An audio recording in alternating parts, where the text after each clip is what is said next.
Le miel, qu'est-ce que c'est? Le miel a une définition légale. Alors, légalement, le miel, c'est la substance sucrée naturelle produite par les abeilles de l'espèce Apis mellifera à partir du nectar de plantes ou des sécrétions provenant de parties vivantes des plantes ou des excrétions laissées sur celles-ci par des insectes suceurs, par exemple le miel de sapin, qu'elle butine transforme en les combinant avec des matières spécifiques propres, dépose, déshydrate, entrepose et laisse mûrir sur les rayons de la ruche. D'accord? Donc le miel, c'est une substance fabriquée par les abeilles et uniquement par les abeilles à partir de miella ou de nectar et rien d'autre. Et qu'à partir du moment où on rajoute 1 gramme de saccharose dans du miel, c'est plus du miel. D'accord?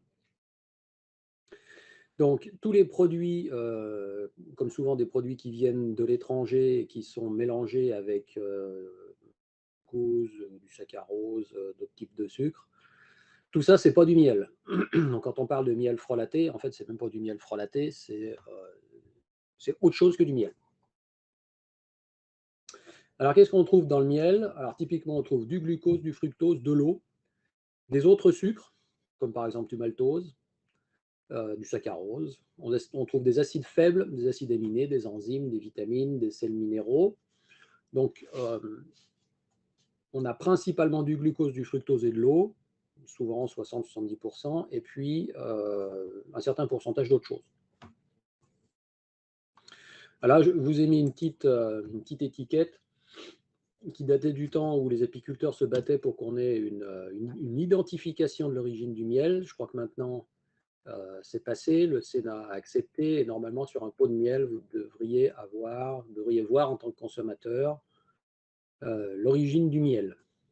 Donc avant, on voyait typiquement origine Union européenne et hors Union européenne, ce qui voulait dire à peu près origine la Terre.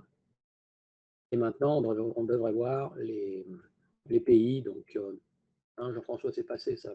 Oui, oui, oui, non, le pays, c'est la zone géographique est conseillée en plus, mais c'est surtout le récolté en France et tout. Puis après, l'origine, ce qui posait problème, c'était Europe et non, comment, CE et non CE, Voilà, qui c'est ça. était mentionné à un moment, où là, maintenant, c'est vraiment le récolté en France, récolté en Hongrie, et ainsi de suite. Voilà, donc c'est quand même une information importante pour l'apiculteur. Les gens qui veulent soutenir l'apiculture française peuvent acheter du miel français ou européen.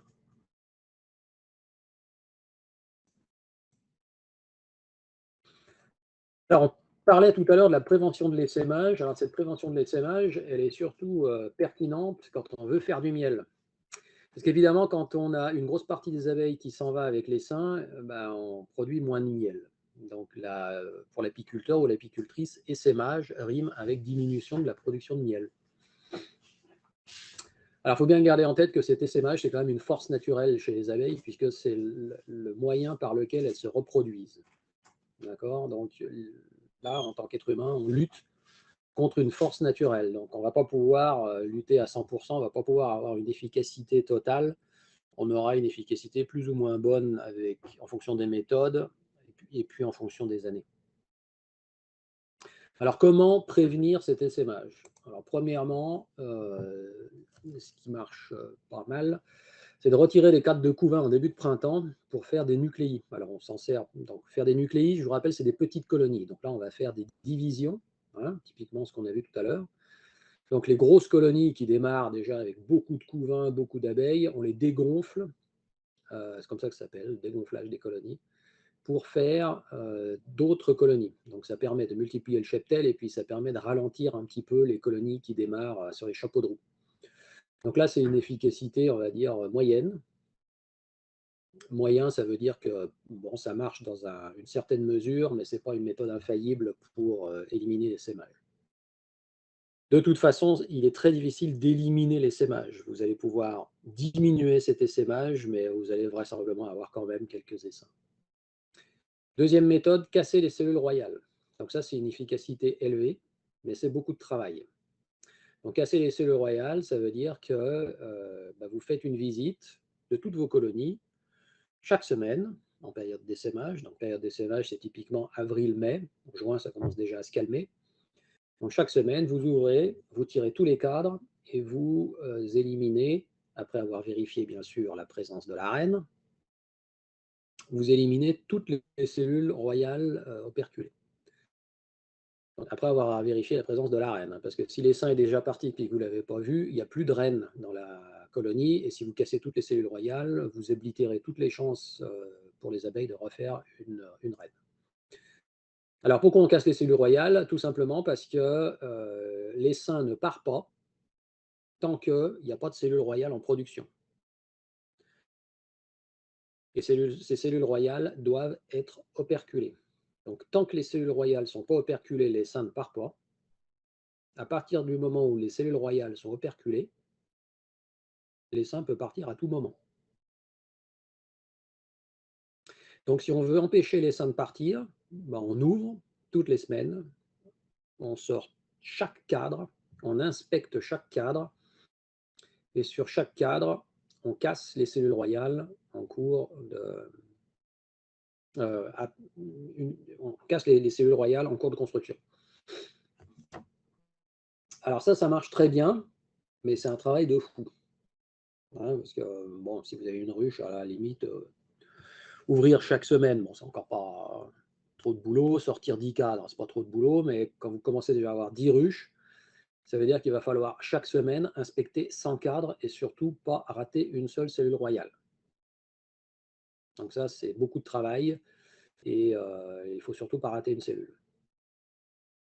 Deuxièmement, donc j'ai mis casser les cellules royales, efficacité élevée, beaucoup de travail, plus clippage. Alors, clippage, ça veut dire on coupe un morceau d'aile de la reine. Alors, quand on coupe un morceau d'aile de la reine, on ne va pas éviter l'essaim de partir, mais quand l'essaim part et la reine veut partir avec l'essaim, elle va commencer à voler. Elle va être déséquilibrée par son aile incomplète et elle va tomber dans l'herbe. Et l'essaim, dans ce cas-là, cherche la reine, donc tout le monde vole. Et puis l'essaim n'arrive pas à se regrouper quelque part parce qu'elles ne savent pas où est la reine et elles retournent à la ruche. Donc là, on a paumé la reine, mais on n'a pas perdu les abeilles.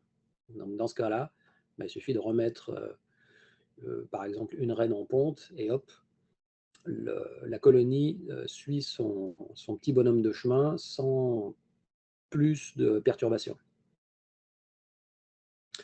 Alors j'ai mis danger avant de casser, chercher la reine, bien sûr, vous ne cassez pas les cellules royales avant de vous être assuré que la reine est encore dans la ruche. Si jamais la colonie a déjà essaimé, donc la reine est déjà partie avec une partie des abeilles, surtout vous ne cassez pas toutes les cellules royales, vous en laissez 2. Et avant de clipper, si vous clippez votre reine, il faut bien être sûr que cette reine, elle a été fécondée.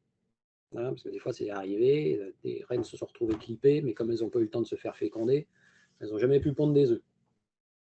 Bon, ça, c'est des méthodes un petit peu élaborées, mais je voulais vous en parler pour que vous sachiez à peu près de quoi on parle quand on parle de clippage. Troisièmement, vous pouvez également mettre une hausse. Alors ça, c'est pas toujours possible à cause de la température. L'efficacité est relativement est assez moyenne. Mais l'idée, c'est de faire de la place pour les abeilles de manière à ne pas complètement encombrer le corps de la ruche. Donc vous remettez de la place, vous remettez des cadres cirés, ça va occuper les abeilles vont se répartir dans la hausse, ça va désencombrer le corps de la ruche ou de la ruchette, et ça va inciter les abeilles à aller dans une autre direction que l'essaimage. Alors, efficacité moyenne, et surtout, n'allez pas mettre une hausse quand il fait 3 degrés dehors, parce que là, vous allez refroidir complètement le couvain, hein, en mettant un gros volume sur le corps de la ruche, et vous aurez un effet qui n'est pas du tout l'effet recherché, parce que vous allez refroidir le couvain et éventuellement donner un gros coup de frein sur le développement de la colonie. Et ce n'est pas forcément ce qu'on cherche quand on veut éviter l'essaimage. Vous pouvez aussi dire, OK, moi je ne fais pas de prévention, je laisse essaimer et puis je récupère mes essaims. Ça, c'est possible aussi. Alors, c'est possible de le faire tant qu'on a... Enfin, c'est toujours possible de le faire, mais c'est gérable quand on a 2-3 ruches. Ça devient difficile à partir de 10 et c'est ingérable à partir de 20. Parce que là, vous allez avoir des essaims dans tous les sens, vous allez être complètement perdu. Donc, comptez pas trop là-dessus si vous avez un nombre de ruches assez conséquent. Alors attention, une colonie qui vient d'essaimer peut essaimer de nouveau, hein, ce qu'on appelle l'essaim primaire, suivi d'un essaim secondaire, suivi d'un essaim tertiaire. Ça peut se décliner. Par exemple, l'année dernière, il y avait deux participants qui avaient une colonie qui a essaimé 7 fois. Donc, ils avaient bien ouvert pour enlever des cellules, mais il y avait un nombre incalculable de cellules royales. Ils en avaient laissé, il me semble qu'ils en avaient laissé une dizaine, et ils avaient eu 7 essaims au total. Alors, le problème, c'est que ça vous fait plein d'essaims dans ce cas-là, et les essaims sont de plus en plus petits, évidemment. Hein, parce que la première fois, il y a une grosse partie des abeilles qui part avec la reine. La deuxième fois, la reine qui émerge, la première reine vierge qui émerge, part avec une partie des abeilles, donc il reste encore moins d'abeilles. La deuxième reine vierge qui émerge fait la même chose, donc il reste de moins en moins d'abeilles. Puis à la fin, votre colonie qui reste est toute rikiki et vous allez vous demander si elle va pouvoir passer l'hiver.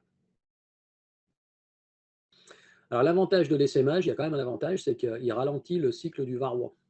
Hein, parce que votre colonie, elle va rester un certain temps sans reine, donc elle va rester un certain temps sans couvain. Mais le varroa sans couvain, il a un problème parce qu'il ne peut plus se reproduire.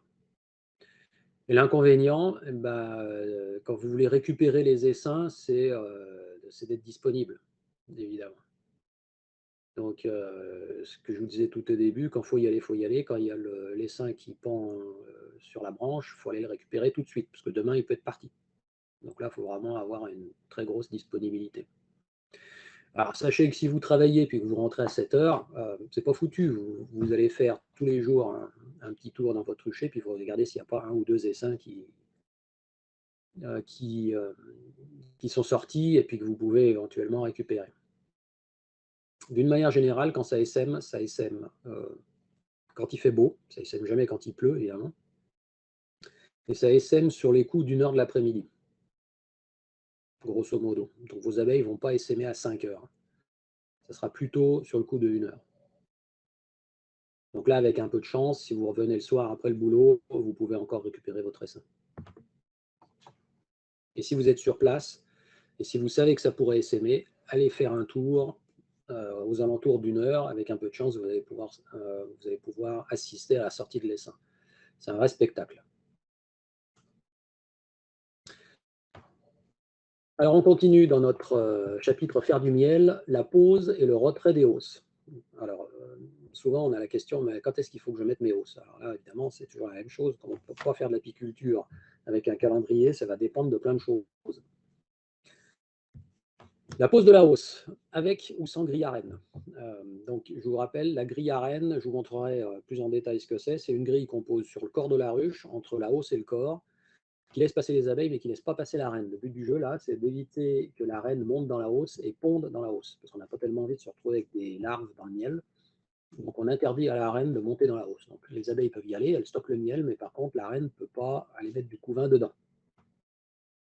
Alors, souvenez-vous, la hausse donne de la place, ça permet de lutter contre l'essaimage, mais elle pompe la chaleur. Ce que je disais tout à l'heure, la chaleur monte, donc toute la chaleur va aller vers le haut. La pose de la hausse, c'est en fonction de chaque colonie. Les colonies fortes, elles vont nécessiter une pose de hausse relativement précoce dans la saison, les colonies faibles plus tard, en fonction de la température extérieure. Et vous pouvez vous baser sur un critère qui est que quand vous voyez que les abeilles construisent sur la tête des cadres en début de printemps, là, vous pouvez poser une hausse parce qu'elles ont envie de construire, ces abeilles. Donc, donnez-leur la possibilité de construire. Et puis, bien sûr, lors des grosses miellées.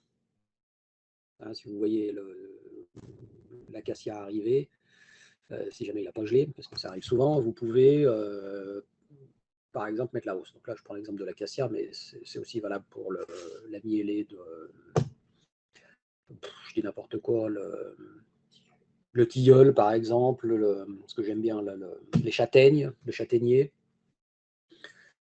Toutes ces grosses miellées, on sait à peu près quand elles arrivent, et donc vous pouvez anticiper en mettant une hausse.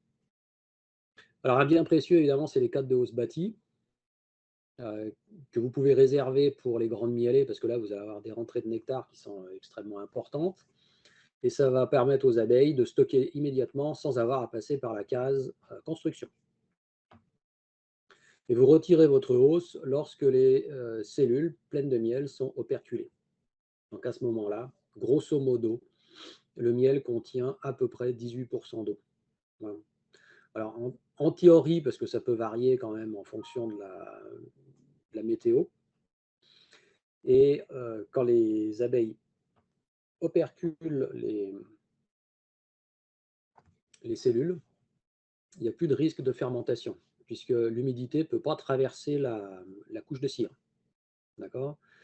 Donc, à partir du moment où les cellules avec le miel dedans sont operculées, même s'il pleut dehors pendant 3 semaines, l'humidité extérieure ne peut plus rentrer dans le miel. C'est une manière qu'ont trouvé les abeilles de conserver leur réserve, sans qu'il y ait de fermentation. Alors, pour récupérer la hausse, un truc qui va très très bien et qui est très pratique, c'est le chasse-abeilles. Alors, je le mentionne maintenant, je ne vais pas m'étendre dessus, on le verra de visu pendant les séances pratiques. Chasse-abeilles, c'est tout simplement un entonnoir pour faire passer les abeilles de la hausse vers le corps. Comme ça, quand vous récupérez votre hausse, vous avez du miel sans abeilles dessus. Et quand vous récupérez votre hausse, vous penserez bien à mettre un toit en tôle simple, au-dessus et en dessous, ou un plateau de récolte, ou n'importe quoi de plat et d'hermétique, sur la hausse pour éviter que les abeilles viennent dessus, parce que les abeilles sont tout à fait capables de sentir le miel, et elles sont très attirées par le miel, surtout quand on récupère le miel, c'est typiquement au mois de juillet, il n'y a plus grand-chose à manger dehors, et donc vous récupérez votre hausse, vous êtes tout content, mais avant d'avoir pu dire ouf, vous avez une cinquantaine d'abeilles dessus, et vous n'avez pas forcément envie de rentrer avec ces abeilles à la maison. Donc travaillez vite, parce qu'il y a toujours un risque de pillage à ce moment-là. C'est une période où il n'y a rien à manger dehors. Les abeilles sont un peu sur les nerfs et sur les dents, et le risque de pillage est assez important.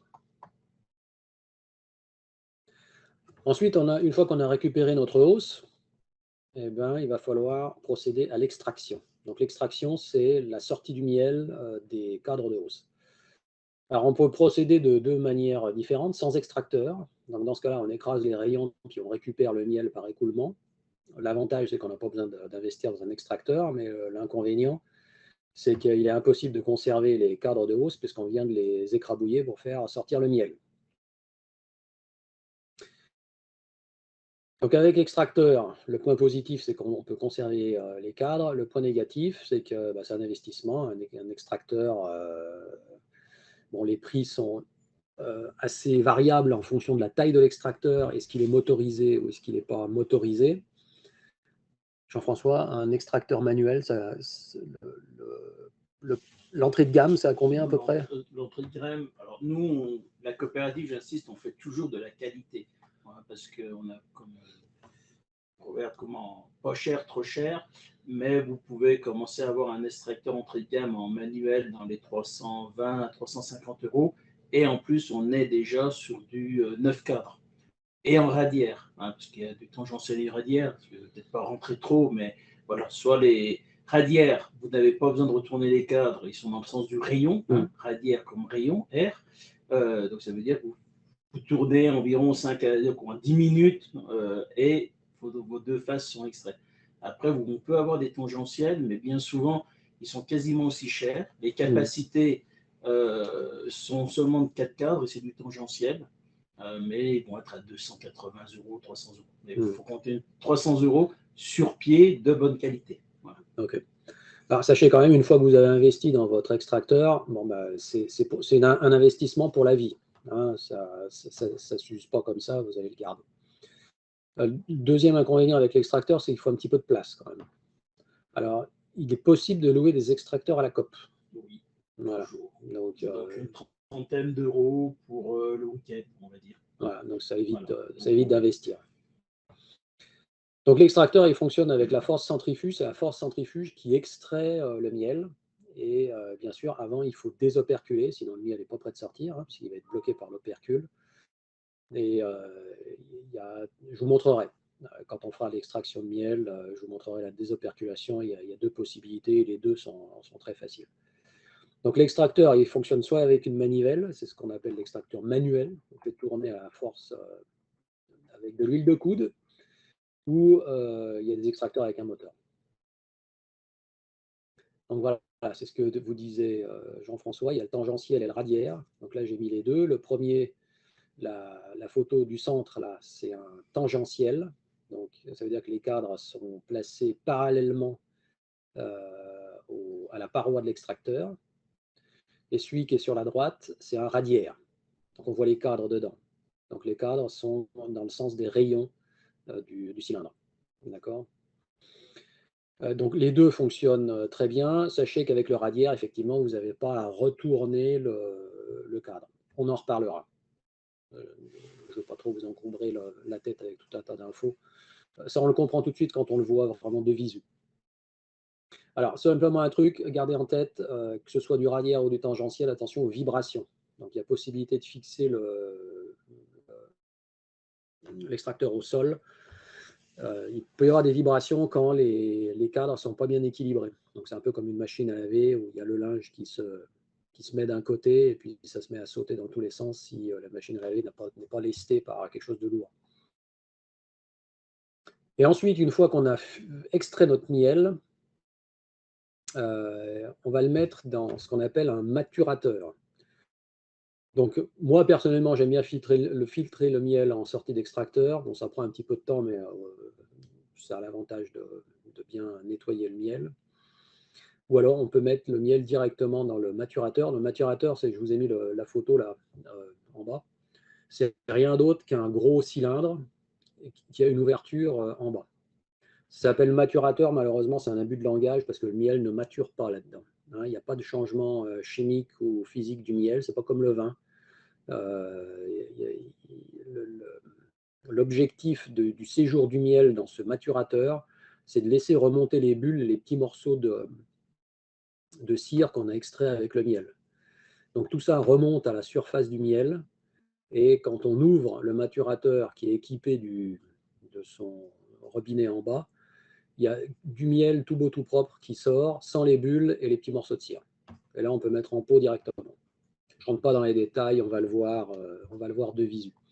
Alors par contre, gardez bien en tête, ça c'est quasiment l'info la plus importante qu'il faut garder, quand vous extrayez et quand vous mettez en pot votre miel, vous faites ça dans un local bien fermé à cause des abeilles. Parce que les abeilles vont sentir le miel à des kilomètres et elles vont essayer de venir exploiter la source de nourriture, elles vont être attirées, elles vont essayer de venir manger le miel, et elles ne vont pas venir seules. Rappelez-vous, il y a 60 000 abeilles dans une ruche, donc vous pouvez faire le calcul avec combien d'abeilles vous allez vous retrouver dans votre local si vous laissez la fenêtre ouverte. Donc pensez bien à tout fermer. Et puis, si vous ne pouvez pas faire autrement et si il se met à pleuvoir pendant que vous extrayez votre miel ou vous le mettez en pot, vous pouvez travailler avec un extracteur d'humidité, ça permettra un petit peu de baisser l'humidité dans le local. On reverra tout ça. Alors, vous avez extrait votre miel, vous êtes content, vous avez mis votre miel en pot, c'est super, mais qu'est-ce que vous allez faire des hausses ensuite? Parce que vous allez voir que les hausses, une fois qu'elles sortent de l'extracteur, donc une fois qu'elles sont débarrassées de leur miel, elles sont encore un petit peu poisseuses, il y a encore un peu de miel qui reste dessus.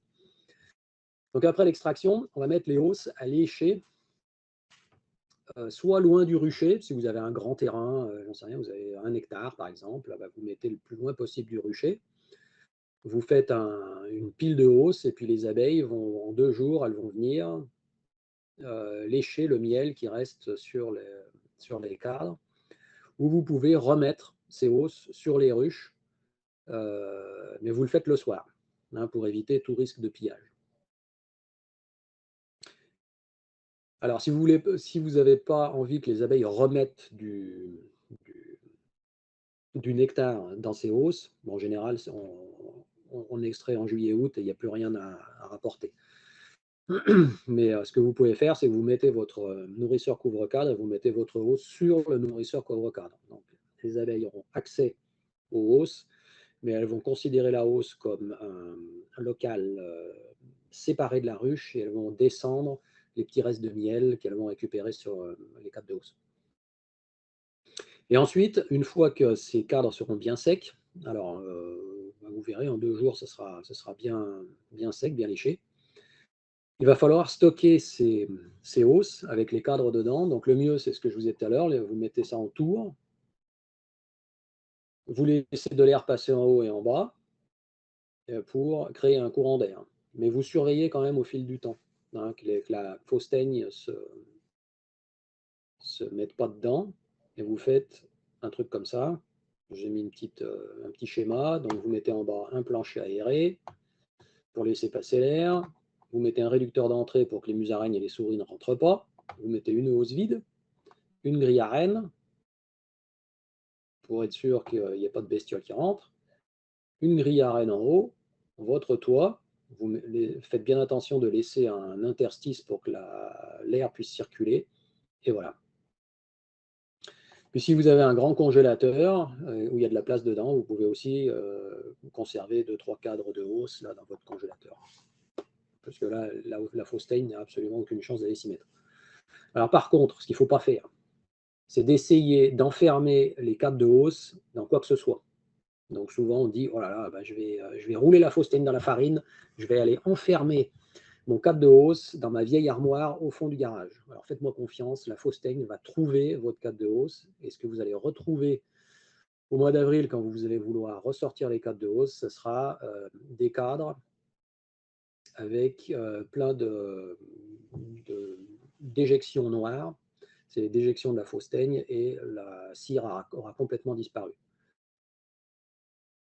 De la même manière, vous allez avoir des problèmes si vous essayez de conserver des cadres de hausse bâtis dans un congélateur qui ne fonctionne pas. Parce que là, souvent, on se dit, ah oui, mais le congélateur qui ne fonctionne pas, la fausse teigne ne peut pas rentrer dedans parce qu'il y a un plastique qui fait la jointure et puis elle n'est pas prête de rentrer dedans, la fausse teigne. Alors, le problème, c'est que la fausse teigne est assez maligne, elle ne rentre pas dedans, mais elle pond à la jointure entre la paroi du congélateur et le caoutchouc. Et c'est l'asticot, lui, qui trouve le moyen de rentrer entre la paroi et le caoutchouc, et il trouve tout seul comme un grand vos cadres de hausse. Cet asticot va donner un adulte fausse teigne qui va aller se reproduire avec l'adulte fausse teigne à côté, et vous allez avoir plusieurs générations de fausse teigne là-dedans qui sera toute contente d'avoir trouvé un milieu propice à son développement. Donc vous allez faire un superbe élevage de fausse teigne. Alors, si vous êtes pêcheur, vous allez être super content. Par contre, en tant qu'apiculteur, vous serez moins content parce que vous n'aurez plus de cadre. Enfin, vous n'aurez plus de cadre bâti. Voilà, donc le mieux, c'est d'essayer de faire les tours avec le courant d'air. Alerte, j'ai des fausses teignes. Alors, si quand même, en ayant pris toutes les précautions, vous avez quand même de la fausse teigne, il y a quand même la possibilité d'éradiquer cette satanée fausse teigne en congelant les cadres ou alors en utilisant les mèches soufrées dont je vous parlais tout à l'heure. Je vous ai fait un petit schéma là pour vous expliquer comment utiliser les mèches soufrées. Sachez que la fumée qui s'échappe de ces mèches soufrées une fois qu'elles sont en combustion est extrêmement toxique.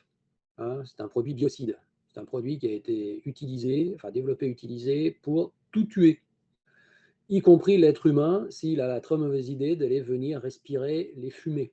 D'accord ? Donc les fumées sont irritantes et extrêmement toxiques. Pour vous, pour vos animaux, pour le chien, pour le chat, pour tout ce qui vit aux alentours. Donc prenez vos précautions, s'il vous plaît, quand vous utilisez ces mèches soufrées. Donc, les mèches soufrées, elles s'utilisent quand vous voyez que vous avez des cadres qui sont contaminés par des larves de fausse teigne. Donc dans ce cas-là, vous empilez vos hausses. Dans la première hausse, vous ne mettez pas de cadre, vous prenez une hausse vide que vous mettez sur 2 briques ou sur 2 moellons. Vous prenez une boîte de conserve vide. Dans cette boîte de conserve vide, ici figurée par un rectangle orange, vous allez mettre votre mèche soufrée, vous allez y mettre le feu, vous allez retenir votre respiration, et vous allez empiler votre hausse, vous allez mettre 2 taquets en bois, un là, vous allez mettre un toit. La mèche soufrée va se consumer, produire de la fumée mortelle qui va monter avec la chaleur et qui va ressortir sur les côtés. D'accord? Donc, la fumée va tuer tout ce qui se trouve sur les cadres de hausse. Donc, en l'occurrence, les larves de fausse teigne. Alors, surtout, vous faites bien attention également au risque d'incendie parce qu'évidemment, elle brûle la mèche soufrée. OK? Donc, prenez vos précautions avec cette fumée qui est très toxique et avec les risques d'incendie. Donc, vous faites ça loin des habitations et puis loin des animaux. Vous n'allez pas intoxiquer les vaches ou les chèvres du voisin.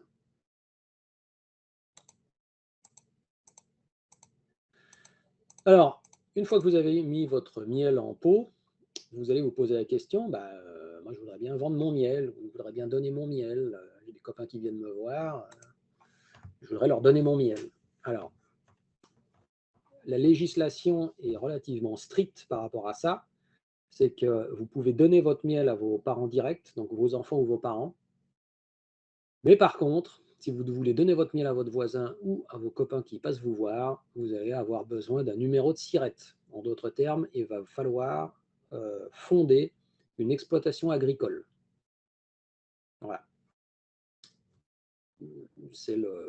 La législation est ainsi faite. Tout simplement parce que vous mettez en circulation de la nourriture qui est emballée. Alors, si vous vendez votre miel, évidemment, vous allez demander votre numéro de SIRET. Il va falloir également déclarer les recettes sur votre feuille d'imposition. Donc, vous allez probablement vous déclarer en micro-BA. Donc, je passe assez vite là-dessus. Ouais, oui, il y a un palier jusqu'à 2-3 000 euros de recettes non déclarées. C'est à partir de 2-3 000 euros, à peu près, je ne sais plus tout à fait le plafond, où tu dois déclarer en micro-BA. Ah, j'ignorais ça. Si, tu as quand même une tolérance, comme tu as le droit de faire 3 brocantes par an, mais si tu n'es pas professionnel, comme tu peux vendre, je crois, 3 voitures ou 2 voitures par an. D'accord. Pour éviter la concurrence dessus. Voilà, donc si vous dépassez le seuil, il va falloir faire une déclaration sur votre feuille d'imposition. Ce numéro de SIRET est obligatoire à partir de la première ruche. Donc ne pensez pas que vous avez 3 ruches, donc vous pouvez vous permettre de donner votre miel à votre voisin. Il vous faut quand même un numéro de SIRET, même si vous donnez votre miel, si vous le donnez à quelqu'un d'autre que les parents du premier degré. Quand vous déclarez sur votre feuille d'imposition, c'est sur le micro-BA, là vous avez 87% d'abattement. D'accord? Donc, en gros,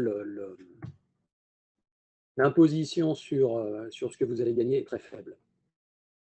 Alors, sachez que l'autoconsommation compte comme du chiffre d'affaires et compte les encaissements au cours de l'année. Bon, alors, je vais pas détailler plus que ça parce que quand on commence l'apiculture, on a déjà plein de trucs à penser. Simplement, rappelez-vous, si vous voulez donner votre miel ou vendre votre miel, il va falloir penser à ce numéro de SIRET.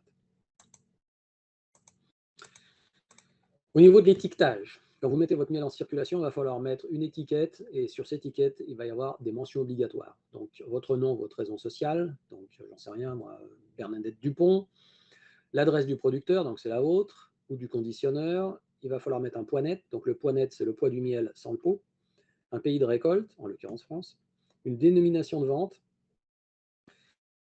je vais y revenir, et un numéro de lot ou alors là, ça je me souviens jamais, il y a DDM et DLC. Il y a date limite de consommation et DDM c'est de mise sur le marché,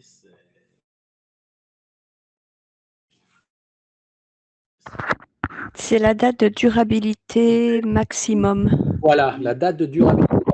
Merci beaucoup. J'ai toujours du mal avec ces acronymes. Et alors, il vous faut une date. Voilà. Alors, qu'est-ce que ça veut dire que dénomination de vente? Dénomination de vente, c'est par exemple miel. D'accord? Ou alors miel du Jura, vous pouvez le mettre aussi. Ou alors miel de sapin. Il y a certaines mentions qui ne sont pas admises. Par exemple, miel toute fleur, miel mille fleurs, miel crémeux, miel liquide, miel doré. Tout ça, ce n'est pas admis officiellement en tant que dénomination de vente. Alors vous allez me dire, ah ben oui, mais moi je m'en fiche, j'ai envie de mettre la dénomination que je veux. D'accord, mais sachez que s'il y a un contrôle par l'administration, vous pouvez vous faire taper sur les doigts. D'accord? Vous pouvez utiliser ces mentions, mais à titre de mention informative. Alors, qu'est-ce que ça veut dire? Ben, ça veut dire que vous marquez en gros miel, hein, qui est considéré donc comme dénomination de vente. Là, vous ne trompez pas le consommateur, parce que le consommateur est informé qu'il achète du miel. Et puis en dessous, vous pouvez marquer en plus petit euh, miel issu de toute fleur, par exemple. Okay. Certaines mentions sont rigoureusement interdites. Par exemple, miel pur ou miel naturel, parce que de toute façon, le miel a une définition légale et on considère qu'il doit être pur, sinon ce n'est pas du miel. De même que le miel est naturel, parce que s'il ne vient pas des abeilles, ce n'est pas du miel. D'accord. Toutes les mentions qui ont une connotation médicale sont aussi normalement interdites. Alors, ce n'est pas interdit dans tous les cas.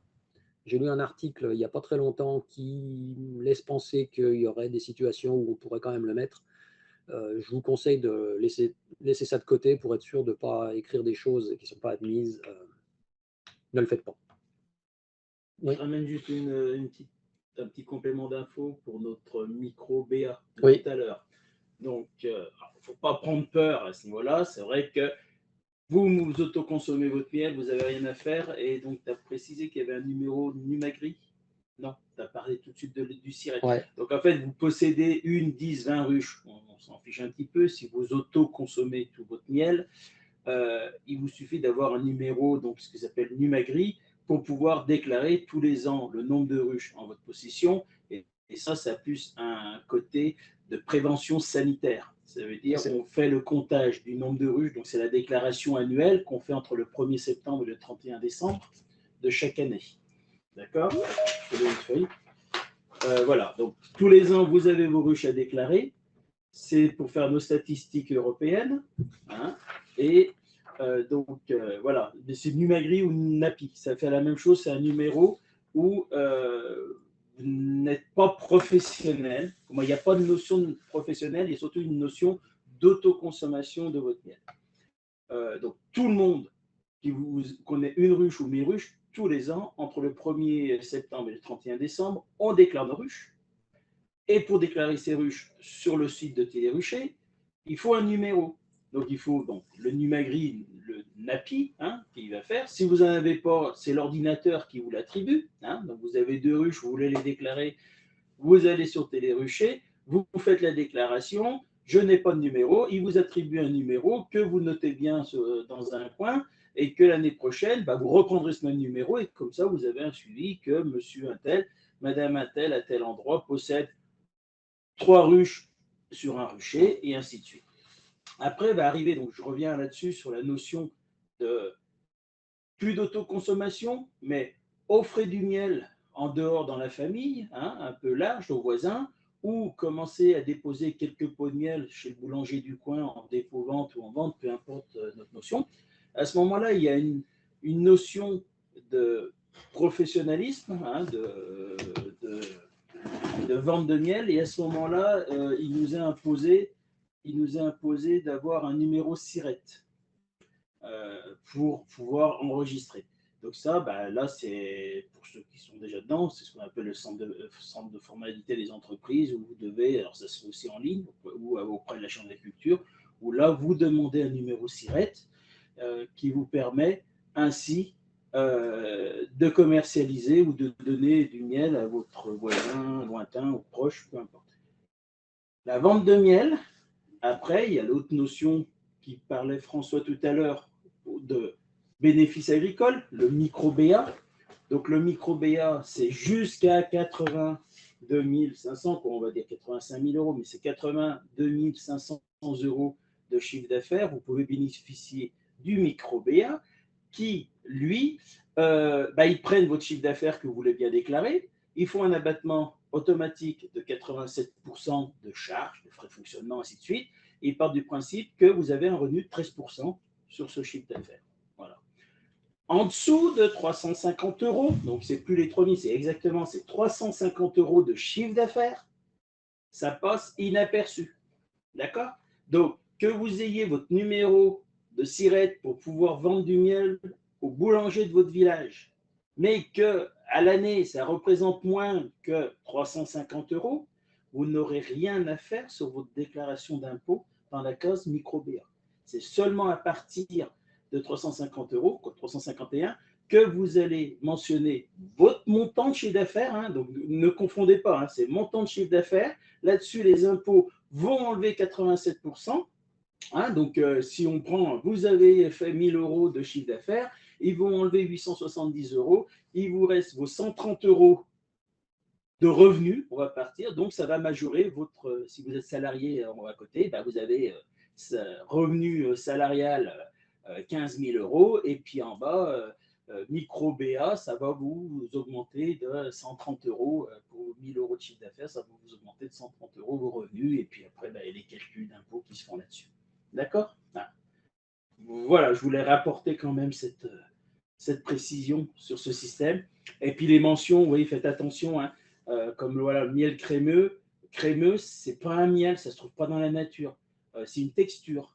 Donc vous avez le droit de le mettre, mais ça sera en deuxième dénomination. Donc c'est plus une information.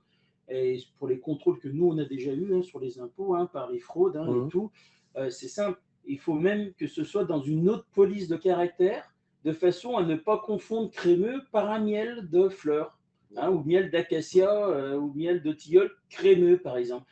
Et ben, il fallait que ce soit, par exemple, miel de tilleul, puis en dessous, avec une autre police de caractère, en italique et tout, crémeux, pour dire qu'il avait une texture crémeuse. Voilà. Le mieux, c'est aussi de mettre des caractères de taille différente, comme ça. Mais, voilà. Mais ce qui est drôle et voilà, ça fait rire, c'est que vous ne pouvez pas mettre un miel crémeux, mais vous savez que miel de printemps, c'est un miel de fleurs, quoi. Comment? Ça existe, miel de printemps, c'est toléré. Ouais. Voilà. Et printemps, c'est pas une floraison. Comment je veux dire, c'est pas un arbre. Ouais. Le miel de printemps, l'arbre de printemps, je connais pas. Voilà. Alors, de même que miel de montagne, c'est toléré, mais que si vous faites du miel à partir de 650 mètres. Oui, et que tu sois enregistré. Alors à l'époque, c'était encore pire, c'est que le miel de montagne donc, a été protégé, il fallait même extraire en montagne. Aujourd'hui, on a une tolérance, il faut être présent en montagne, et le sèche sel n'est pas obligé d'être en montagne. Donc l'extracteur, il peut être à 200 mètres. Oui, mais non. Voilà, donc voilà. Donc méfiez-vous, voilà, des appellations protégées entre guillemets, hein, notamment donc les indications géographiques, les choses comme ça, il faut vous méfier hein, à ce niveau-là. Mais par contre, bon, classique, hein, le miel de fleurs, ça passe très bien, miel d'acacia, miel de tilleul, miel de sapin, miel de forêt, miel de châtaignier, restez simple. Voilà, restez simple. Voilà, miel du Revermont, basse plaine, évitez, ça n'existe pas. Voilà. Hein. Ça, si vous voulez mettre une contre-étiquette, vous allez dire plus exactement. Oui.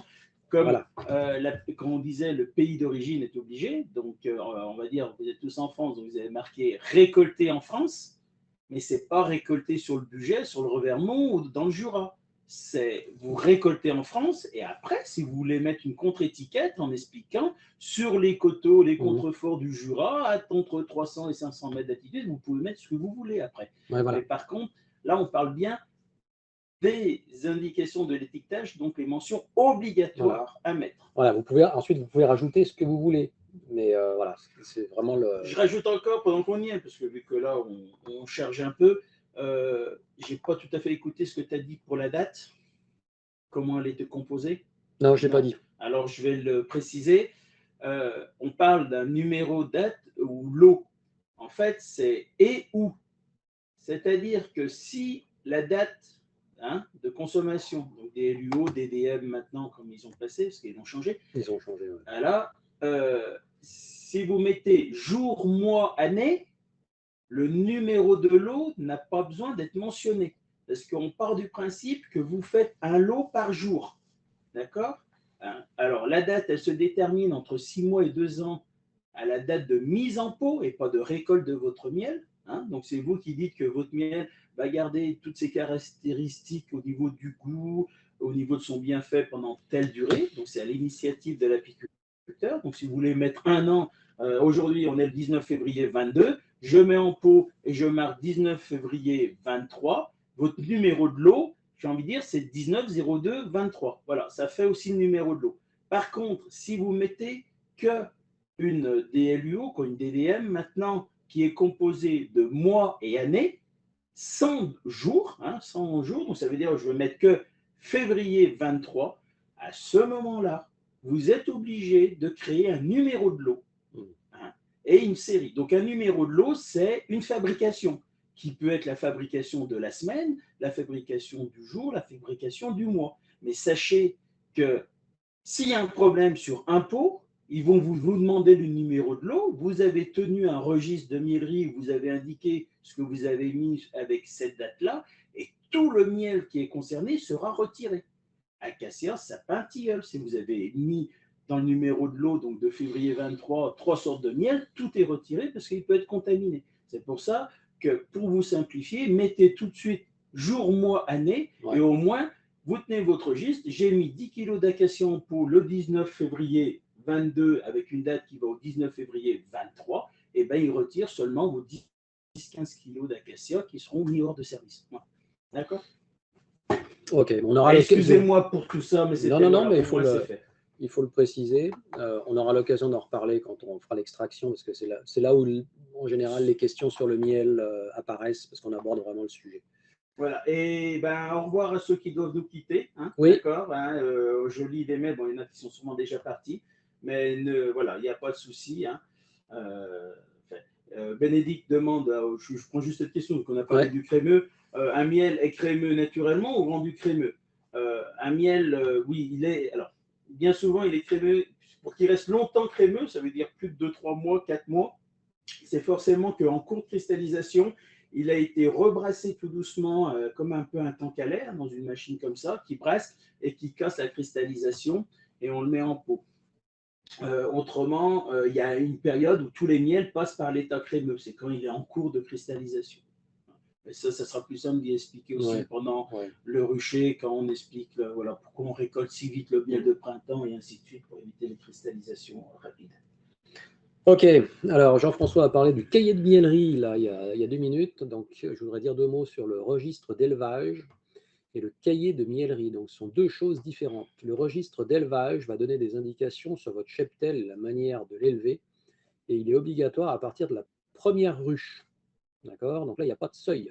Vous avez une ruche, il va vous falloir un registre d'élevage où vous allez marquer tout un tas de trucs. Donc c'est l'histoire que j'ai abordée avant avec mes histoires de fiches, là, une colonie par fiche, une fiche par colonie, c'est ça. Voilà. Vous tenez votre registre d'élevage et puis vous marquez dessus les traitements, les nourrissements, tout ce que vous faites. Et puis le cahier de miellerie, lui, il est indispensable quand vous commencez à vendre votre miel ou donner votre miel, parce que l'administration ne semble pas faire de différence entre le don ou la vente de miel. Ce qui est important pour eux, c'est que vous mettez du miel en circulation. Alors, le registre d'élevage, je viens de le dire, infos relatives aux opérations dans le rucher, donc vous mettez l'emplacement des ruches, l'évolution du cheptel, les nourrissements, traitement varroa, etc. Puis dans le cahier de miellerie, vous notez toutes vos extractions, les volumes, les mises en pot, les numéros de lot, ce que vient vous expliquer Jean-François, les ventes et toutes les désinfections, puisque la miellerie doit être désinfectable et désinfectée régulièrement. Je ne rentre pas plus dans les détails là. On arrive à la fin de ces 2 cours théoriques. Alors, on va conclure rapidement. Vous vous souvenez, je vous ai souvent cassé les pieds avec cette histoire de protection personnelle, donc c'est assez important pour éviter les piqûres intempestives. Des fois, ça fait un peu suer de mettre la protection. Ah, faut encore mettre la combi là. Alors oui, ça fait suer, mais c'est quand même indispensable. Donc faites-le, comme ça vous éviterez de vous faire piquer. Surtout, ne laissez pas vos abeilles mourir de faim. Alors, on en parle ici parce que c'est un problème récurrent chaque année. On voit des apiculteurs dans la mouise parce que les abeilles sont mortes de faim.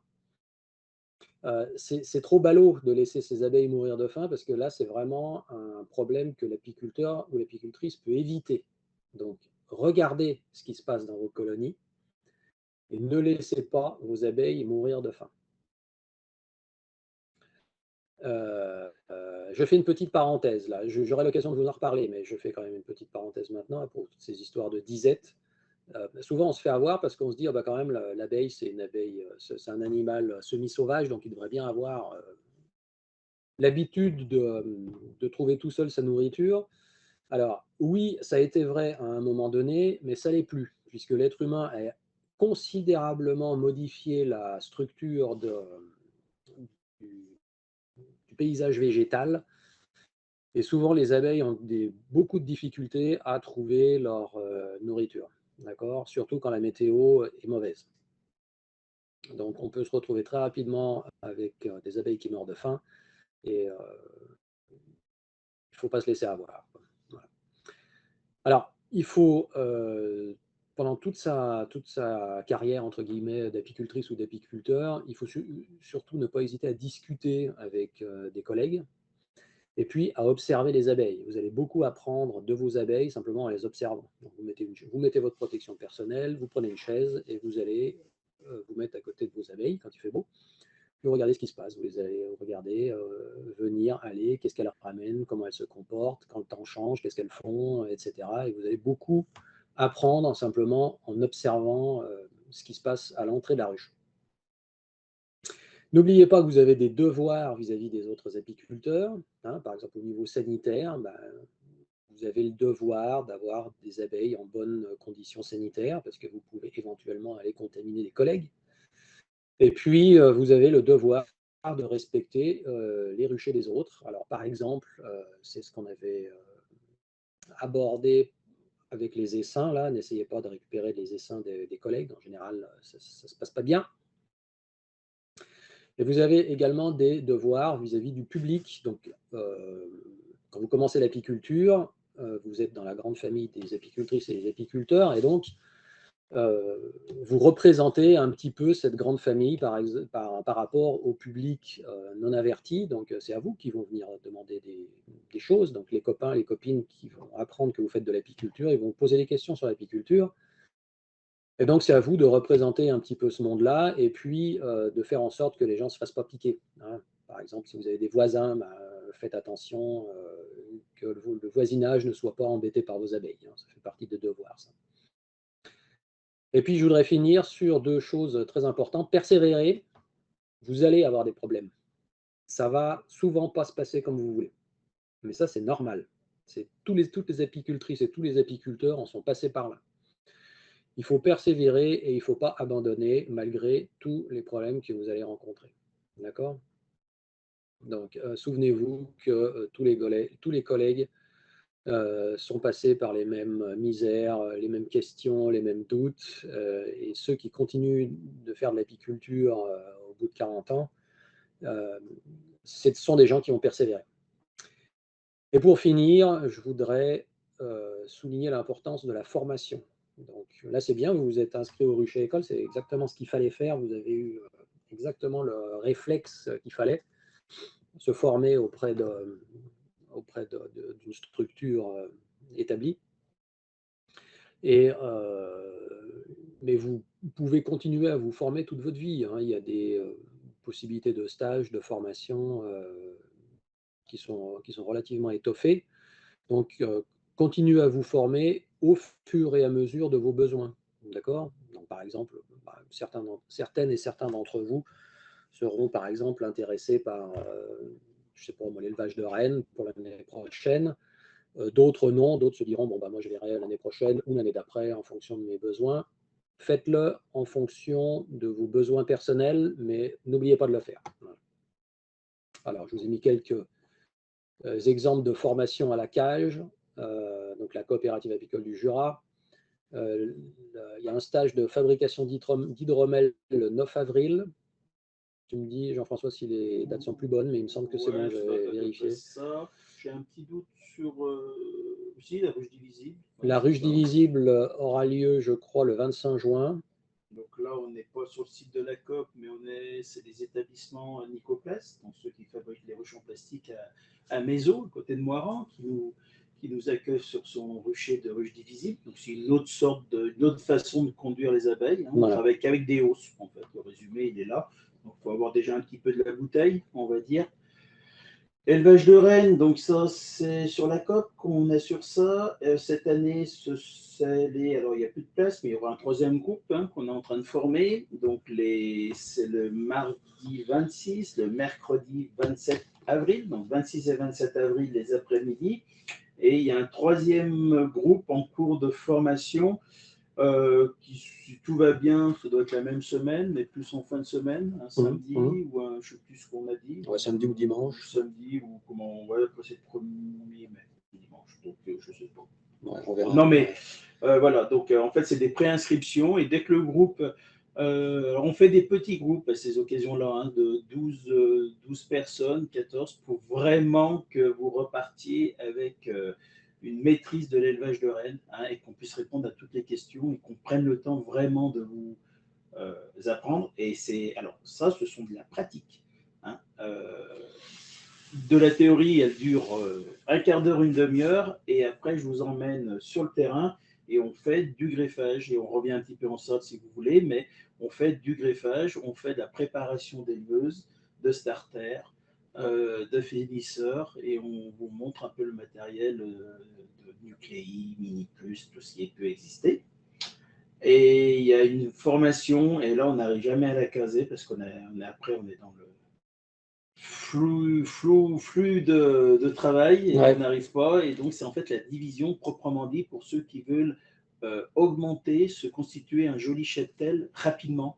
Alors, rapidement, c'est pas en 2 mois, mais sur 2 ou 3 ans, ça veut dire qu'ils acquièrent 10 ou 15 essaims pour, au bout de 3 ans, être à 100.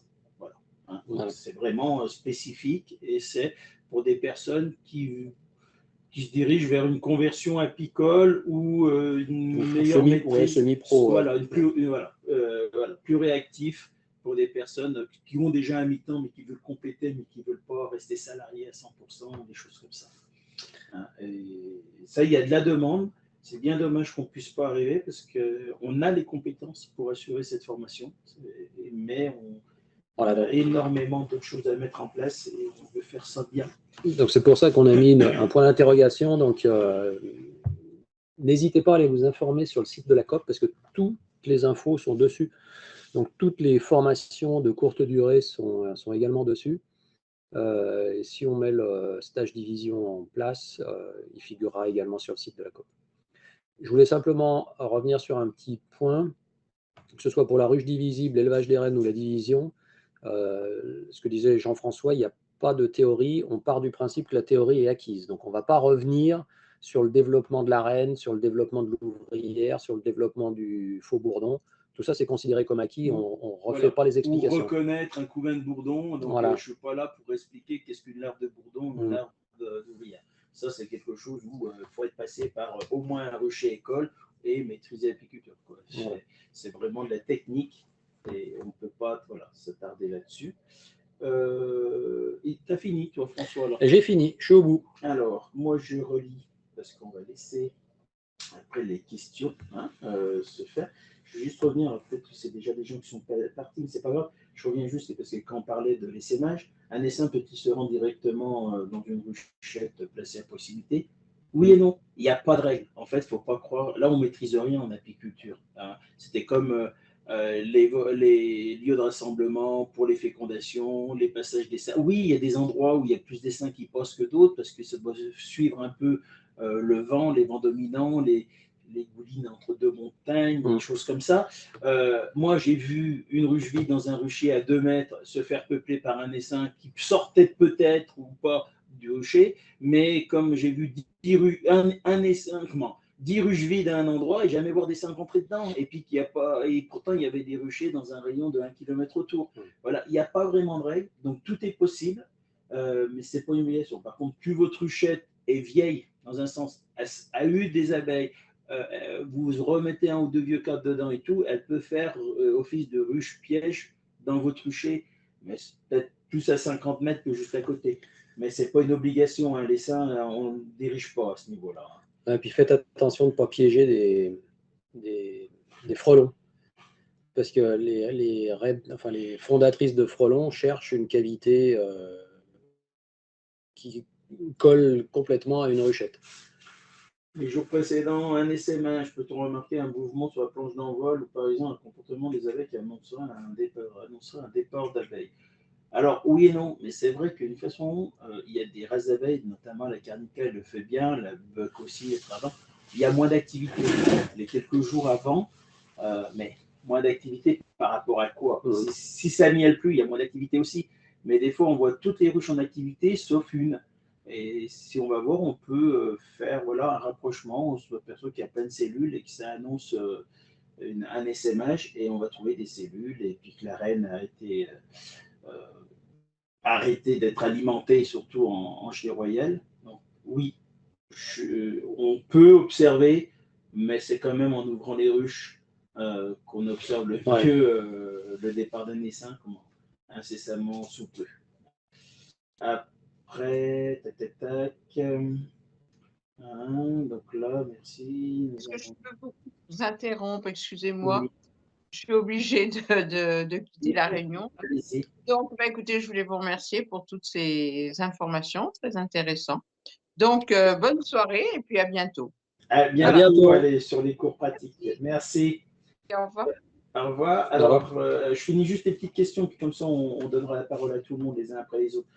Nous avons un essaim dans une ruchette, je pense, quand le transvasé dans une ruche. Tout simplement, un essaim dans une ruchette, on va le transvaser quand on aura les bonnes conditions climatiques. Quand l'essaim aura rempli, alors vous allez me dire, oh, mais là, il est déjà plein. Sachez que dans les semaines qui viennent, la population baisse et n'augmente pas, parce que vous avez plus de mortes de vieilles abeilles que de naissances pour l'instant. Donc la population, jusqu'à mi-mars, 20 mars, suivant la ponte qu'il y aura en février, la population sera descendante. Et après, elle remontera. Et des fois, il y a même des années où on se fait peur parce qu'on voit du monde début mars et quand on revisite la ruche 15 jours plus tard, on a l'impression qu'il y a eu une intoxication puisqu'il n'y a plus personne. Et non, c'est parce que tout le troisième âge est mort, hein, et les jeunes, vu qu'il faut 3 semaines, et vu que c'était la ponte de début mars, ça immerge aux alentours du 20 mars. Et là, pendant 8-10 jours, on serre un peu, on a un peu peur, comme on dit, parce que tout simplement, il ne faut pas qu'il gèle trop fort, parce qu'il y a de moins en moins d'abeilles pour tenir chaud au couvain. Hein. Cette année, ça ne sera pas le cas, parce que vu que ça pond énormément, là, en février, il y aura beaucoup de naissances fin février, ça va faire le relais avec les anciennes abeilles qui vont faire. Donc, pas trop tôt, mais quand votre couvain va commencer à éclore, hein, donc vous allez voir des cadres jolis avec du couvain, des plaques de couvain qui font 15 cm de diamètre avec les abeilles qui émergent au milieu, là, donc ça pond en spirale, j'assiste bien. À ce moment-là, vous allez pouvoir la passer dans une des 10 et puis la travailler correctement. Mais pour l'instant, ne la stressez pas. Transvaser un essaim avant le 15 mars, 20 mars, il n'y a pas beaucoup de fois qu'on fait. Hein, un essaim qui a dormi en ruchette. Comment faire pour attraper un essaim? Il faut courir vite. Avec un filet à papillon, avec des petites mailles. Non, une fois qu'il a décollé votre essaim, alors si c'est dans le sens, un essaim qui décolle d'une branche et qui commence à partir vers sa future demeure, qui est peut-être à 1 ou 2 km, d'une façon ou d'une autre, vu qu'il vole quasiment à 25 à 30 km/h, je vous souhaite un bon courage. Et en plus, lui, il est généralement quasiment en ligne droite. Hein. Donc, les barbelés et les choses comme ça, il les passe facilement, plus facilement que nous. Donc, c'est pour attraper un essaim qui est posé, vous le balayez dans une ruche, ainsi de suite, éviter de couper la branche, comme on disait. Une fois qu'il est en vol, faut le suivre, il faut se bon courage. Voilà, si c'est ça. Et si c'est pour attraper des essaims qui vont passer, non. Un essaim qui passe, il va vers sa demeure, parce qu'il l'a repéré avant de démarrer. C'est déjà trop tard. C'est déjà trop tard. Donc, s'il passe au-dessus de votre tête, il y avait l'histoire des anciens, ils voulaient imiter le bruit de l'orage, donc ils sortaient des gamelles, ils tapaient dans des casseroles pour faire vibrer. Ça se posait, oui. Bien souvent, si c'était dans leur rucher, que la ruche essaimait devant eux, ils tapaient, la reine, de toute façon, elle se pose dans un rayon de 10-15 mètres autour de la ruche d'où elle sort une première fois, puis après, tout le monde redémarre quelques heures après pour aller vers leur nouveau logis. Hein, donc, c'était normal qu'ils se posent dans leur rucher. Mais bon, voilà. Donc, l'attraper, non, il n'y a pas de... Oui, mais, puis encore, attirer sain, autre. Ouais, oui, les attirer sains favorisent une odeur d'ambiance avec un vieux cadre. Il n'y a pas de recette, parce que on ne connaît pas, on n'a que de l'observation, mais on n'a pas une certitude sur les choses. Il y a des choses qui marchent, mais est-ce que l'essaim ne serait pas… Moi, j'ai vu des essaims rentrer dans des boîtes aux lettres où il n'y a jamais eu d'abeilles dedans. Il n'y a jamais eu d'attirer-essaim non plus. Et il est rentré dans une boîte aux lettres. Voilà, on ne sait pas. C'est plus l'orientation, ça leur plaît, elles viennent s'installer. Voilà. Déjà des abeilles mâles devant la ruche, qu'est-ce que ça veut dire? Ouais, ben, des abeilles mâles, donc, ouais, donc hein, des faux bourdons à cette époque. Soit elle est orpheline, soit elle les a pas tués à l'automne dernier. Ça peut arriver, j'en ai vu aussi. Ou ça veut dire qu'elle est très très grosse puis qu'elle a déjà fait quelques bourdons. Alors dans le meilleur des cas, c'est tôt quand même. Voilà, dans le meilleur des cas, si elle a fait un petit peu de couvain de bourdons là, eh ben, c'est qu'elle est un peu faux-folle et qu'elle est populeuse et ainsi de suite. Si c'est pas vraiment le cas, la reine peut être un petit peu défectueuse. Là, c'est ce qu'on parlait. C'est une reine qui pond mal et qui pond trop souvent des œufs non fécondés, donc elles sont obligées de faire des bourdons avec. Ou alors elle est en bout de course et elle a une spermathèque vide. Ouais, spermathèque vide ou des petits loupés comme ça. Faut pas vous inquiéter. D'abord, vous pouvez rien y faire à part d'observer puis d'attendre, puis on verra au mois de avril ce qu'il faudra en faire, quoi. Hein. Faut faire. Mais vous pouvez plus intervenir quand on peut plus intervenir à cette époque. Ou c'est trop tôt. Eh ben merci. Hein, bonne soirée pour ceux qui nous quittent. Et puis, j'espère… Alors, si j'ai loupé une question, si j'ai survolé, parce que j'ai voulu les classer un peu, on lève la main, on donne la parole, et puis si c'est des questions qu'on n'a pas répondues, ben on les répond. Allez, c'est parti, on vous laisse faire.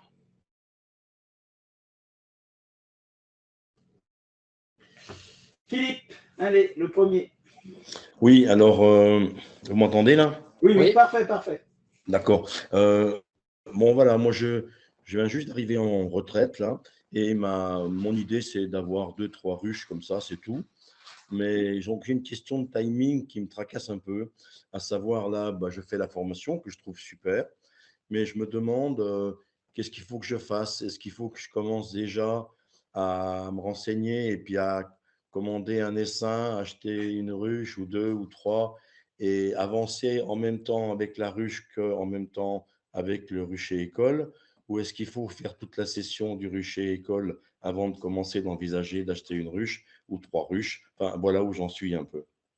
Je commence, puis François reprendra le relais. De toute façon, Philippe, vous n'allez pas être frustré toute l'année à côtoyer des personnes qui disent « Ah ben moi ce week-end j'ai vu ça, monsieur Villatte, comment faudrait que je fasse avec ça ?» Et vous allez rester spectateur.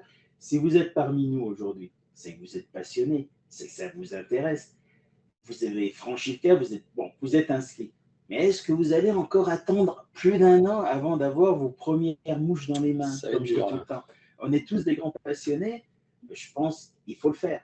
Après, la question se pose, c'est est-ce que vous êtes assez foufou pour démarrer et dire le premier cours de pratique est fin avril, fin mars. Les premiers essaims, nous, seront livrés à la COP, si vous les commandez à la COP, entre, si l'année est précoce, début avril, si elle est un peu plus tardive, vers le 25 avril. Donc, vous aurez eu déjà un premier cours en pratique. Hein, vous aurez vu un peu le b.a.-ba, allumer l'enfumeur, les choses comme ça. Soit vous commandez des essaims hivernés et vous avez beaucoup de chances de faire déjà du miel cette année ou de voir votre ruche essaimer dans le pire des cas, mais c'est joli aussi hein, de voir. Faut pas non plus dire que c'est la fin du monde quand votre ruche essaime. Faire une division, il y a faire une division, tas de choses à faire. Faire des expériences. Au pire, si vous craignez, vous êtes un peu plus réticent, commandez des essaims de l'année, donc ceux-là ne feront pas de miel, n'essaimeront pas, ainsi de suite, et vous les aurez plutôt fin juin, début juillet. Et là, vous aurez déjà fait plusieurs cours de pratique. Mais dans tous les cas, vous n'allez pas attendre 2023 pour vous faire plaisir si vraiment vous êtes passionné. Il y en a qui vont être dans le groupe, qui viennent juste par curiosité pour connaître une chose de plus sur Terre, mais qui ne sont pas plus mordus. Voilà. Mais si vous le sentez comme ça, vous ne pouvez pas être frustré encore pendant 1 an. Je vous redonne la parole. Oui, c'était un petit peu mon sentiment en fait. Que je n'avais pas tellement envie d'attendre encore très longtemps parce que je trouvais dommage de ne pas être avec les ruches en même temps, à regarder, en même temps qu'on continue la formation, quoi. Et il faut y appliquer. C'est-à-dire que vous apprenez quelque chose, le lendemain, vous allez voir si ce quelque chose, il est conforme à ce que François vous a dit la veille. Et puis, on ne vend pas à la COP, on n'a pas un but lucratif. L'essentiel, c'est de payer les salaires des 10 salariés, 8-10 salariés qui sont là-bas sur mon site. D'accord? Et c'est d'apporter quelque chose aux apiculteurs. On a une coopérative distributrice de matériel. Comme des coopératives qui collectent le lait pour faire du comté et valoriser, nous, on distribue au meilleur prix, à la meilleure qualité du matériel, mais on conseille aussi. D'accord? Et c'est pour ça que dans mon équipe, il y a 3 personnes qui détiennent des ruches aujourd'hui. C'est des gens qui connaissent l'apiculture, qui savent ce qu'ils vendent, ce qui est adapté, qui peuvent répondre 3 fois sur 4 quand je ne suis pas là, mais bon, personne n'est remplaçable, mais à des questions techniques, hein, comme François pourrait le faire sur Ruche École. Ils sont là-bas aussi pour, ils ne vont pas passer 2 heures avec vous dans le magasin, hein, mais ils vont pouvoir vous dépanner en disant ah non, mais c'est pas ça qu'il vous faut, c'est ça pour faire ça, ou ainsi de suite. En plus, au 1er mars, on a une nouvelle collègue qui va nous rejoindre, qui a une quarantaine de ruches, qui pratique l'apiculture et qui s'y connaît. Donc, on va renforcer l'équipe au niveau technique. Hein. Donc, vous ne serez pas perdu avec votre essaim. Hein. Alors, votre ou vos essaims, parce qu'un essaim, comme on dit toujours, vous ne savez pas si c'est le bon ou le mauvais. 2, vous pouvez faire une comparaison. Ce n'est pas que le petit est mauvais, mais qu'il y a une différence. Il y a des plus dynamiques, des plus gros, ou développés plus tôt que l'autre qui sera développé en été. Hein. Oui, ben, j'avais cru comprendre tout ça. Parce qu'au départ, tout au départ, je m'étais dit, avec une ruche, ça va. Et puis, au fur et à mesure que j'avance, je me rends compte que 2-3 ruches, ça paraît être plus idéal qu'une seule ruche, pour les raisons que vous invoquez. Et puis, voilà. Mais après, faites en 2 fois, je ne sais pas. Vous prenez une rue, un essaim en avril, et puis vous prenez un autre essaim de l'année ou 2 essaims au mois de juin. Par exemple, ça vous fait 2-3 ruches tout de suite. Peu importe. Mais n'hivernez pas qu'une seule colonie en septembre, parce que si ce n'est pas la bonne, entre guillemets, si ça se passe mal et qu'il y en a une qui doit mourir, puis c'est la seule que vous avez, et ben là, vous allez redémarrer à zéro. Voilà. Hein. Ouais, ok, merci. De rien. Christian?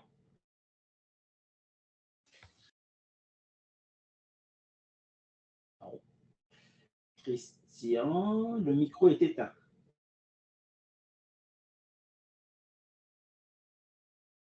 On n'entend pas. On passe au suivant. Favreau, on est bon? Allez.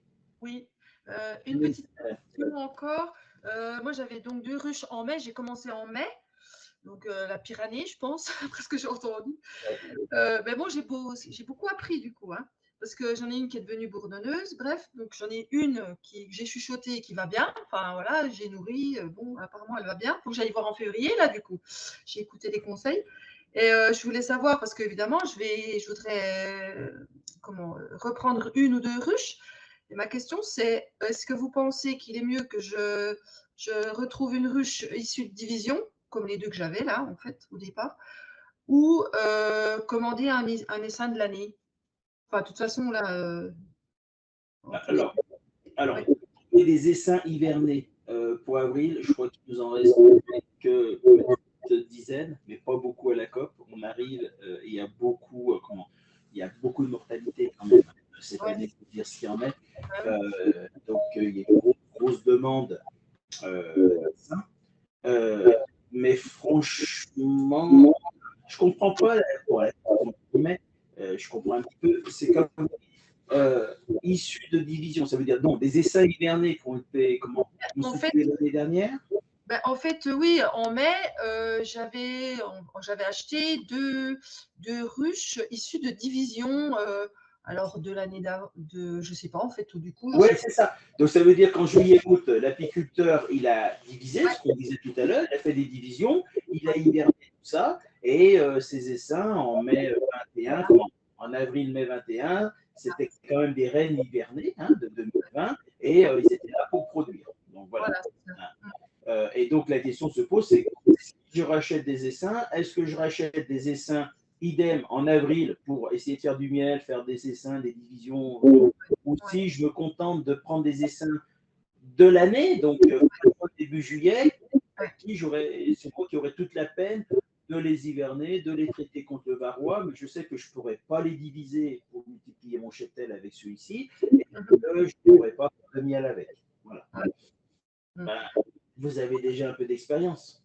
Bah, en fait, mon papa avait des abeilles, donc j'ai toujours vu quand j'étais gamine. Il a arrêté pour diverses raisons. Et moi, ça, voilà, je suis à la retraite. Enfin, je suis encore pas retraitée. Mais... Donc, oui, ça, c'est quelque chose qui, voilà, qui revient maintenant. Et bon, j'ai pas mal de notions, mais ça évolue énormément d'après ce que j'écoute. C'est vrai que moi, tout ce qui est division, tuer les reines, enfin les cellules de reines, moi, ça me fait hérisser. Mais bon, apparemment, c'est chose courante. Voilà. Si, voilà, je veux dire, c'est comme tuer les vieilles reines. Moi, je dis, ah, quand vous pincez entre les doigts, voilà, elle est morte et puis vous en prenez. Non, c'est que vous n'êtes pas obligé, vous pouvez continuer. C'est pas que ça a évolué. Vous savez, on a des manuels, là, des anciennes encyclopédies qui datent de 1905, 1910, où on parle, il y a des articles qui disent, il faudra que les gens un jour apprennent à sélectionner et à faire du greffage de reines. Un siècle, plus d'un siècle. Et aujourd'hui, on parle de ça comme si, moi je vous parle de ça, ça fait bientôt 35 ans que je suis vraiment dans l'apiculture. Il y a 35 ans, on m'a dit, oh ben, yeah, c'est la mode, il faut faire du greffage, du greffage. Et aujourd'hui, je vous présente ça comme si on venait de découvrir ça il y a 5 ans. Non, c'est parce qu'en fait, on a du problème de transmission de savoir en apiculture, ce qui n'est pas le cas dans le reste des autres domaines agricoles et ainsi de suite. Là, on a des problèmes. Non, le clipage des reines, sarcler les cellules, des choses comme ça, c'est parce qu'il y a des gens qui vivent de l'apiculture, qui ne peuvent pas se permettre de perdre des abeilles dans les serres, qui ne peuvent pas se permettre de ne pas faire de miel une année, ainsi de suite, parce qu'il y a un impact économique. Oui, c'est sûr. À notre échelle, on s'en fiche. Ah ben oui, non, mais moi, à la limite, j'ai pas de miel. Franchement, ça ne me, voilà, ça ne me pose pas de problème. Donc, c'est pour ça que, par contre, vous allez ressortir là, vous démarrez l'année avec combien de ruches vivantes là? Une seule. Voilà. Alors, est-ce que c'est la mauvaise qui va s'aimer le 15 avril de bonne heure 2-3 fois et que ça ne va pas aller, puis bah, du coup, vous allez être un petit peu déçu parce qu'en plus, vous ne serez pas là le jour de l'essaimage et puis vous aurez perdu vos abeilles? Ou est-ce que vous voulez assurer un peu en reprenant 1 ou 2 essaims hivernés en disant, oh bah du coup, les essaims hivernés que j'ai achetés sont moins jolis que ma ruche que j'ai hivernée, donc je ne suis pas si mauvaise que ça? Ou voilà, je ne sais pas. Voilà, c'est difficile de répondre de ça. Mais c'est vrai que plus tôt vous achetez, il n'y a pas une grosse différence de prix. Hein. Hors emballage, hors ruchette, un essaim hiverné, c'est 162, puis un essaim de l'année, c'est 130 ou un truc comme ça. Oui, c'est ça. Franchement, il y a plein de fournisseurs d'essaims, quand ils nous les livrent, ils disent on vend quand même des essaims à 160 € la veille de mettre une hausse pour faire une hausse de miel ou deux dessus. On préfère vendre un essaim à 130 € où ils n'ont pas pris de risque d'hivernage, donc de le faire mourir, et puis que c'est à vous de faire tout le job. Donc, en fait, clairement, si j'ai compris, il vaudrait mieux que je prenne un essaim hiverné, c'est-à-dire un essaim qui a déjà passé l'hiver, donc qui, en gros, est plus robuste. Plus robuste, qui est prêt à produire et que vous l'aurez sur toute l'année. Dans ce cas-là, si vous ne faites pas de miel, vous faites au moins un essaim dedans. Vous pouvez peut-être le diviser en 2 ou en 3. Vous pouvez faire les deux. Ça veut dire faire une ou deux de miel, puis en juillet, augmenter votre cheptel. Voilà. Si vous voulez parler argent, c'est que cet essaim, il vous fait soit 20 kg de miel à 10 €, ça veut dire qu'il se paye lui-même. Et puis vous avez non, c'est pas mon but, ça. Ouais, c'est pas votre but. Mais dans le sens, si on voulait comparer, c'est que pour un essaim fin juin, début juillet, à part être sûr d'en avoir pour 2023, mais c'est vous qui prenez le risque, mais je veux dire, pouvoir en acquérir, parce que là, j'ai envie de dire, nous, à la Terre, on a peut-être encore des essaims disponibles pour une dizaine de jours.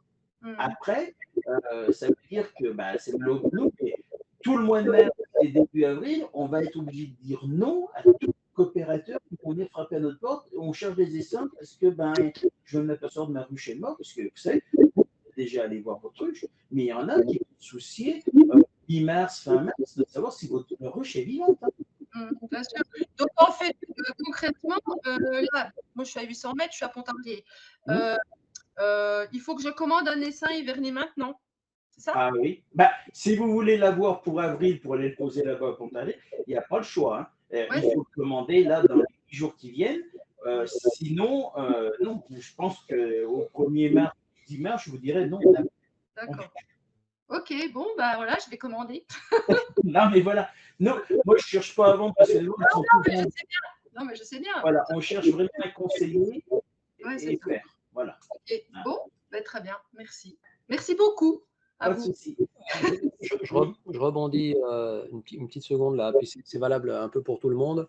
Alors, je n'ai pas abordé le truc pendant les cours théoriques, mais on en parle maintenant. D'une manière générale, essayez de faire de sorte de ne pas aborder l'hiver avec moins de 3 ruches. 3 ruches, c'est vraiment un minimum. D'accord?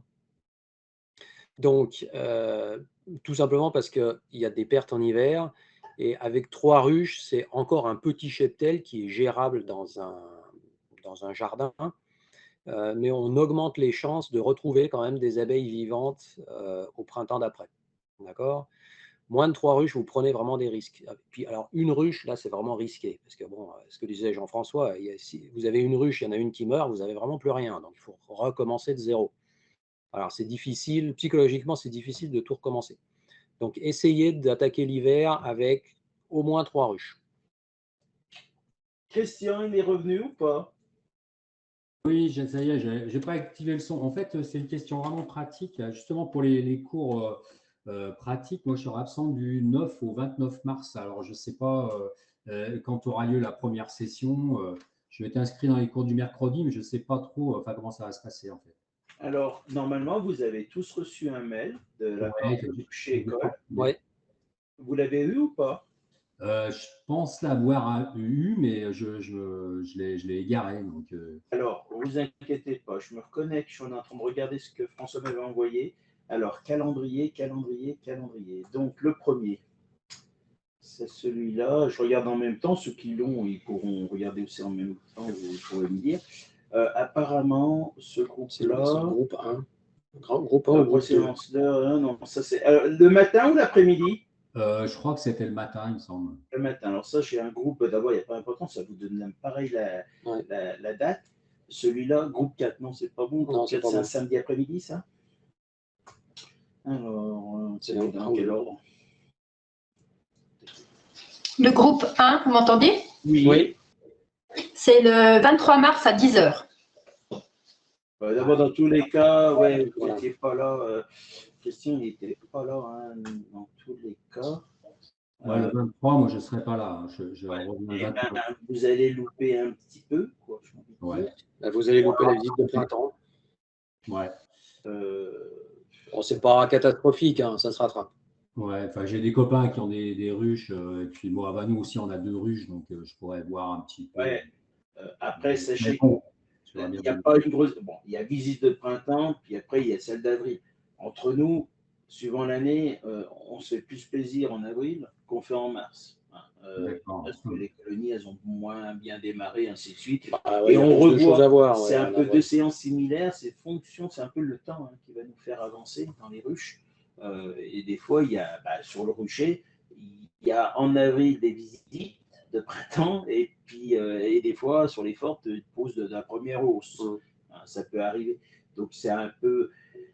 En fait, tous les cours théoriques, on revoit forcément ce qu'on a vu le coup d'avant ou 2 coups avant et ainsi de suite. Hein. C'est sûr qu'on ne verra pas le traitement varroa au mois d'avril, d'accord, mais au mois de juin, on peut bien faire, pas une visite de printemps, mais une visite de la colonie pour voir si la reine a bien démarré sa ponte ou ainsi de suite. Hein.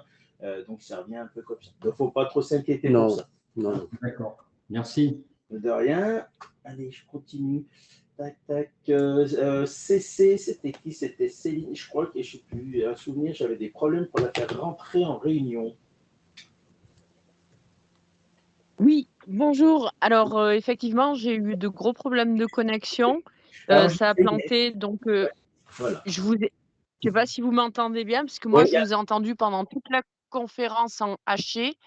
Du coup, est-ce que la conférence, vous l'avez enregistrée ou pas? Oui. Les deux, donc celle il y a 15 jours et celle d'aujourd'hui ont été enregistrées.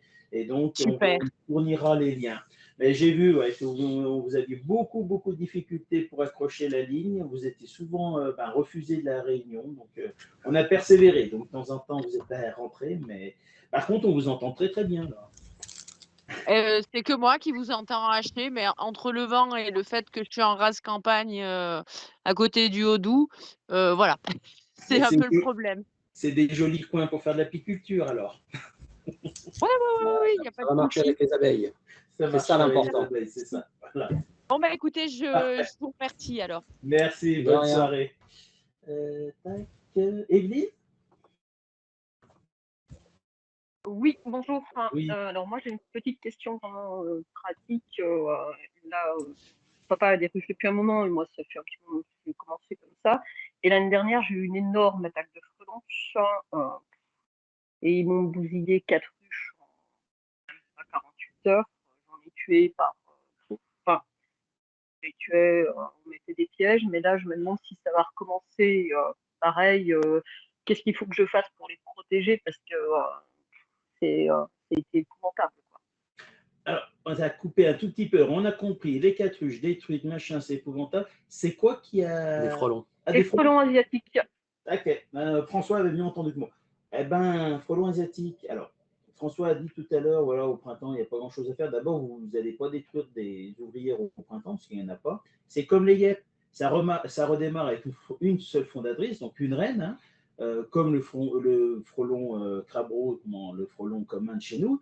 Ce sont des hyménoptères qui redémarrent uniquement avec une reine et qui se développent. C'est pour ça qu'on n'a jamais, alors je dis peut-être des choses évidentes pour beaucoup de monde là, hein, autour de la table, mais on n'en a jamais au mois de mai, on n'en a jamais au mois de juin qui viennent vous embêter, des guêpes, des choses comme ça, tout simplement, puisque les colonies sont en croissance, en développement, et elles ont aussi un bol alimentaire très large à cette époque. Donc, elles ne viennent pas tellement nous voir. Ouais, puis après, plein tout de trucs, doucement, ben, il y a une raréfication du bol alimentaire, et puis d'autant plus sur le frelon asiatique. Donc, au mois de juillet, elles ne nous embêtent pas non plus, les ouvrières frelons asiatiques. Au mois d'août, pas trop. Vous commencez à en voir les premières, parce que les colonies sont grosses, et puis qu'elles commencent à se rapprocher. Et puis, badaboum, hein, mi-septembre, quand il n'y a plus de mouches, quand il n'y a plus grand-chose, eh ben, il reste de l'abeille, et elles viennent nous voir. Alors, en plus, si vous avez des problèmes de frelons l'année dernière, franchement, c'était pas une année à hyménoptère, en plus. Alors, c'est vraiment que le nid n'était pas loin de vous. Ouais. Nous, On en n'a pas 2000… été capable de le trouver. Ouais, mais c'est normal, ça en général on ne le trouve pas. Ouais, c'est très difficile. Nous, dans l'Ain, on fait des équipes de piégeage, hein, c'est le cas de le dire. On en a eu détruit, je ne sais plus combien, 174 il y a 2 ans. Et puis cette année, on en a quand même détruit 34 ou 44, hein, même que ce ne soit pas sur le département de l'Ain. Mais on les traque, on s'en occupe. Hein, ça a été fait avec le groupement de défense sanitaire, hein, le GAZA, ou sanitaire au niveau apicole. Alors, si franchement vous en avez eu comme ça, installer des pièges au printemps. Alors, sachez qu'on dit toujours des pièges sélectifs, mais les fondatrices frelons asiatiques sortent avant les frelons communs de chez nous, ou même avant les guêpes, ce qui fait que c'est les premières qui vont sortir, et je pense que les premières reines, elles sortent très vite d'hivernage. Si on continue comme ça, début mars, elles vont commencer à pointer leur nez, contrairement aux frelons où ça ne sera jamais avant fin mars, suivant les chaleurs. Leur remettre des appâts dans les ruchers là, que vous avez eus, hein, il y a des pièges. À la COP, on a sorti, il y a les cônes, là, des pièges à faire qui vont pas trop mal. Là, on a fait. On est les seuls en France à distribuer parce que le Breton a bien voulu en vendre, sinon il en vendait qu'aux particuliers par la poste parce que ça n'intéressait pas de vendre en grosse quantité ou avoir des revendeurs. Donc c'est les pièges Jab Probe. Voilà, les Jab Probe. Ça fait ses preuves et vous allez donc piéger. Et au moins l'avantage, c'est pas bête, mais une fondatrice, un nid. Et donc 30 000 ou 10 000 ou 5 000 ouvrières en moins au mois de septembre qui vont venir décimer vos ruches. Faites-le, parce que les fondatrices, elles sont autour de votre rucher. Hein. Elles ne sont pas plus loin. Il n'y a que de la prévention. Et après, ben, les fondatrices qui vont passer à travers de ça, qui vont réussir à constituer le nid, et ben, dès septembre, à ce moment-là, vous allez réinstaller des pièges, elles qui seront… Alors, vous enlevez après les pièges tout au long de l'année, hein, et après, vous les remettez en place à partir du 15 août, fin août, pour là piéger de l'ouvrière, pour baisser la pression sur vos ruches. Mais c'est malheureux à dire, il n'y a pas grand-chose. Si, la seule solution, c'est de fuir. C'est-à-dire, vous prenez vos ruches, vous partez ailleurs si vraiment vous avez une infestation de frelons asiatiques sur un rucher. C'est comme quand, à un moment, on fuyait les maïs OGM pour ne pas avoir du pollen OGM dans nos ruches. C'est comme, il disait François tout à l'heure, en cas de pillage, ben, fuyez. fuyez. Parce que vous savez qu'ici, ça ne marche pas, peut-être qu'ailleurs, ça sera mieux. Alors, voilà. On n'en avait jamais eu jusqu'à maintenant, mais là, l'année dernière, ça a été. Ouais, dans l'Ain, j'en ai tué en une journée, on a piégé 300, quoi. Ouais, mais voilà. Mais dans l'Ain, on n'en a jamais eu. On avait 1 ou 2 nids en 18, en 19 et en 20, belle année immunotère. L'implantation du frelon était arrivée dans le 0,1 et là, ça a explosé. Mais on est passé, je vous dis, de 30 nids à 180 nids. On n'y a pas vu arriver. Voilà. Et maintenant qu'ils sont implantés, et on a été les derniers départements là, chez nous. Maintenant, il est implanté. Donc, on ne peut pas lutter contre. On peut baisser un peu la pression et surveiller. Mais par contre, l'idée de partir, si vous avez 3 ruches, au moins en septembre, tant pis, trouvez un terrain chez un copain à 10 km ou 20 km plus loin, emmenez vos ruches et puis vous les ramènerez à la fin octobre quand l'hiver reviendra. C'est tout. Ok. Alors, aussi, ce qu'il faut dire, c'est pas parce que vous avez eu des problèmes l'année dernière que vous en aurez forcément cette année. C'est des fluctuations qui sont un petit peu aléatoires. Et ça peut être disons qu'on a appris que, pour finir, en discutant comme ça, parce que j'ai quelqu'un qui des pièges à côté de moi, qui est habilité pour les détruire, en fait. Il m'a dit que fin 2020, il en avait détruit 3 sur les villages autour, quoi. Et ça, on ne l'a pas su. Donc voilà, il est implanté. Mais en 2021, comme l'année dernière, c'était quand même pas une année à frelon asiatique. Nous, on n'en a pas retrouvé sur tous les ruchers où on a été infesté l'année d'avant. On a tué une fondatrice en avril et on n'a pas vu une seule attaque de frelon de l'année. Même en septembre, octobre, quand c'est reparti. Alors moi, j'en ai vu l'année dernière, qui passaient dans mes ruchers, mais qui ne restaient pas devant les ruches. Ouais, parce qu'ils ont trouvé un autre bol alimentaire. Voilà, ça ne les intéressait pas. Donc, ce n'est pas une certitude. Ouais. Et nous, des nids qu'on a, c'est des anecdotes, on en profite pendant qu'on discute là, mais des nids qu'on a détruits, là, donc moi c'est très fort Cuisia, donc nord de Bourg-en-Bresse, contre le Revermont, on a tué des nids à moins de 300 mètres de mes ruchers où on n'avait constaté aucun frelon asiatique. Mais c'est le collègue à 1 km plus loin qui constatait des frelons asiatiques, il a trouvé le nid à 300 mètres de mon rucher où moi je n'avais pas de problème. Donc il n'y a pas de règle. Est-ce que ça vient de l'agressivité du rucher, la concentration d'abeilles dans un rucher qui détourne des fois le frelon, et parce qu'il préfère peut-être des ruches plus vulnérables? On ne sait pas. Il n'y a pas de règle. C'est un peu comme on parlait du piégeage des essaims tout à l'heure, ou des passages d'essaims. Il n'y a pas vraiment de règle. À ce moment-là, on a encore beaucoup de méconnaissances sur le sujet. Je pense que c'est un peu comme les abeilles. Quand toutes les abeilles se mettent sur le tilleul, par exemple, elles ne vont pas voir le trèfle qui est juste à côté, parce qu'elles sont toutes sur le tilleul. Et je pense pour les frelons, c'est pareil. Une fois qu'ils trouvent une source alimentaire, ils vont tous dessus. Enfin, toute la colonie va dessus parce qu'ils arrivent à se passer l'information. Et le rucher qui est à 300 mètres, qui était beaucoup plus près, ils ne s'en sont pas aperçus. Et pourtant, ça aurait été plus intéressant pour eux. Bon, à surveiller. À surveiller, à faire. Gisèle. Ok, merci. Merci. Gisèle, elle est encore parmi nous? Oui. Oui, j'arrive. Oui, je voudrais poser une question sur le candy, entre le candy et le candy protéiné. À cette saison, il ne faut vraiment pas donner de candy protéiné. Attendez encore une 10-15aine de jours, surtout à vos niveaux d'apiculture et tout, il n'y a rien qui presse. Franchement, laissez arriver, là on finit le noisetier, les coins à Saule-Marceau vont arriver, il va y avoir d'autres sources de pollen. Il n'est pas loin, Saule-Marceau. Saule-Marceau n'est pas loin, surtout avec les chaleurs qu'on est en train d'avoir. Mettez votre candy pollen, donc candy protéiné, voilà, seulement début mars. Ne mettez pas aujourd'hui. Donc, par contre, maintenant, je devrais leur mettre du candy à ce moment-là. Alors, candy tout court, oui, il y en a qui en ont mis déjà en décembre, d'autres mi-janvier, mais à partir du 15 février, il faut que toutes les ruches voient un petit pain de candy, ça leur fera du bien, puis vous verrez mieux le dynamisme de la colonie comme ça. D'accord. Bon, c'était ma question. Merci. Merci, bonne soirée. Camille? Merci de prendre ma question. C'était pour compléter un peu ce que Philippe demandait tout à l'heure. Donc, vous avez beaucoup répondu à mes interrogations et je crois que je vais me lancer pour cette année. En revanche, j'en ai donc profité pour regarder le bon de commande qui est proposé et il y a plusieurs types d'essaims hivernés que vous proposez. Alors, vous conseillez de plutôt Frère Adam ou Carnica? Vous êtes où? À quelle altitude? Pas très haut, je suis dans la plaine de l'Ain, dans les Dombes. Ah, vous êtes là en bas, donc juste à côté de moi, quoi. Ouais, ouais, ouais, exactement. Même encore plus bas que vous. Oui, plus bas, ouais, parce que nous, on arrive encore à 300 mètres. Ouais, ouais, bah pas moi. Voilà. Ouais, non, une Buckfast, Frère Adam, elle est très bien. Très bien. Ok, ça marche. Super. Et Merci puis, pour vous ces pourrez conseils. aussi le retirer au 01. Hein. Vous n'irez peut-être pas le retirer à Lons, à moins que vous préférez aller à Lons-Saunier. Mais il y a quand même des retraits d'essaims sur le site de Saint-Étienne-du-Bois. Ok, super. Bon, bah très bonne nouvelle. En effet, ça fera moins loin. C'est super. Voilà. Pas de souci. Merci beaucoup. Merci, bonne soirée. Dominique? Oui, bonjour.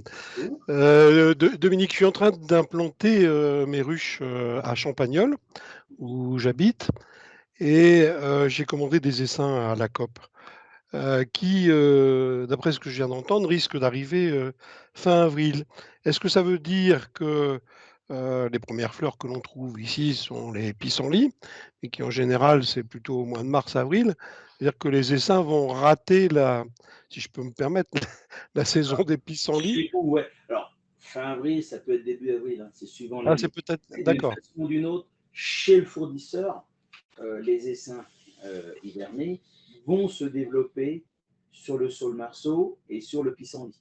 Et bien souvent, les essaims sont livrés sur l'aubépine, mais avant l'acacia. Peu importe comment. Où vous êtes, en plus, vous êtes dans l'autre sens, hein, par rapport à Camille, qui, elle, est vraiment en pleine, et donc c'est possible qu'elle reçoive l'essaim au moment de l'acacia pour sa région, dans les Dombes. Vous, c'est plus l'inverse. C'est un essaim qui va être fait là à 200-300 mètres d'altitude. Donc, du coup, il va aller à Champagnole qui va être plus frais. Et donc là, vous, oui, vous allez l'avoir, mais en fait, ils vont avoir peut-être croqué un petit peu d'aubépine chez nous, et puis ils vont se prendre vraiment la mêlée d'aubépine chez vous. D'accord. D'accord? Donc là, il n'y a même pas de souci. Dans ce sens-là, c'est même superbe, parce qu'ils auront 2 printemps. Ou s'ils en ont loupé un, eh ben, ils auront le deuxième.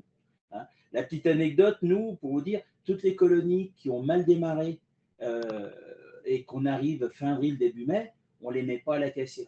On part déjà à 800 mètres d'altitude pour rattraper le pissenlit, pour leur refaire un deuxième apport de protéines, pour faire un nouveau printemps, pour qu'elles s'épanouissent bien au moment du tilleul, au moment du fleur de montagne. Parce qu'on sait pertinemment qu'on ne fera jamais 2 hausses d'acacia si c'est une année à acacia avec ces ruches-là, parce qu'elles sont encore sur 3 ou 4 cadres de couvain.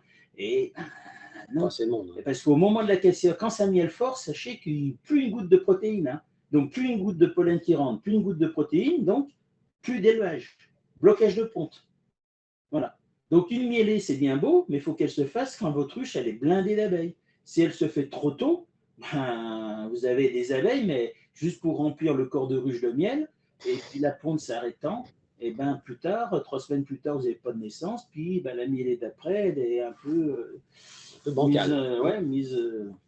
Mise à mal. Hein. Donc là, non, c'est très bien. Mais forcément, hein, c'est pour ça, quand on parlait tout à l'heure, cette année, bah, voilà, vous avez commandé des essaims hivernés, vous faites du miel pour cette année, mais pour préparer 2023, voilà, des fois, c'est peut-être bien de faire des essais en juillet pour qu'ils soient déjà tout de suite. Quoi.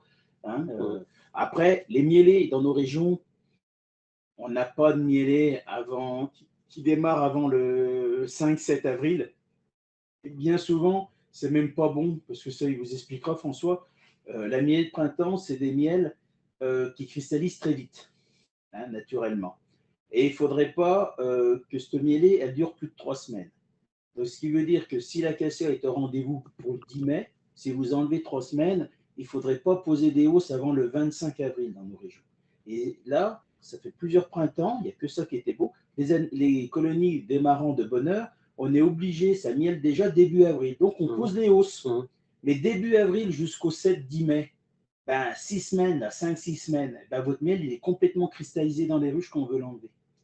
Donc, une bonne mielée de printemps, c'est une mielée de printemps qui se fait juste 2-3 semaines avant l'acacia, juste le temps de récolter de miel, qu'elle puisse le transformer, le sécher un peu et qu'on puisse l'ôter et qu'il soit toujours liquide dans les ruches sans cristallisation et qu'on puisse l'extraire rapidement.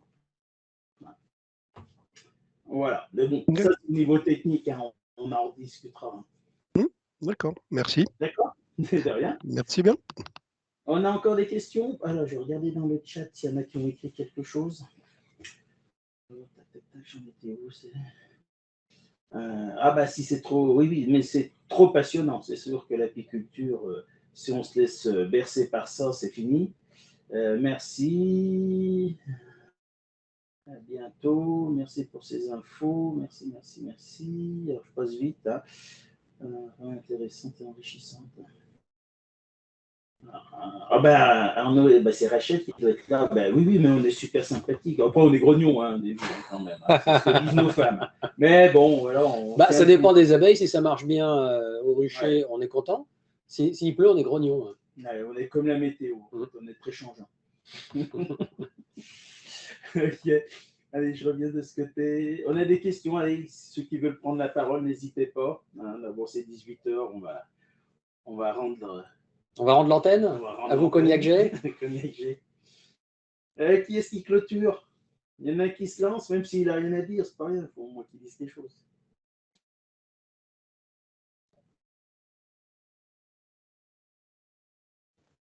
Eh ben moi, j'ai encore une question, si vous avez un peu de temps. Allez-y. Alors moi, je suis complètement néophyte, je ne connais rien. Par contre, j'aimerais peut-être commencer, mais je ne sais pas si c'est possible, parce que bon, j'ai eu un changement de vie depuis 15 jours. Je suis en lotissement, je suis par contre en bordure de forêt. Je voudrais savoir si Alors moi, je pensais commencer avec une ruche, parce que voilà, pour vraiment démarrer. Donc, j'ai compris qu'il valait mieux 3, mais bon, je pense que je partirai quand même sur une.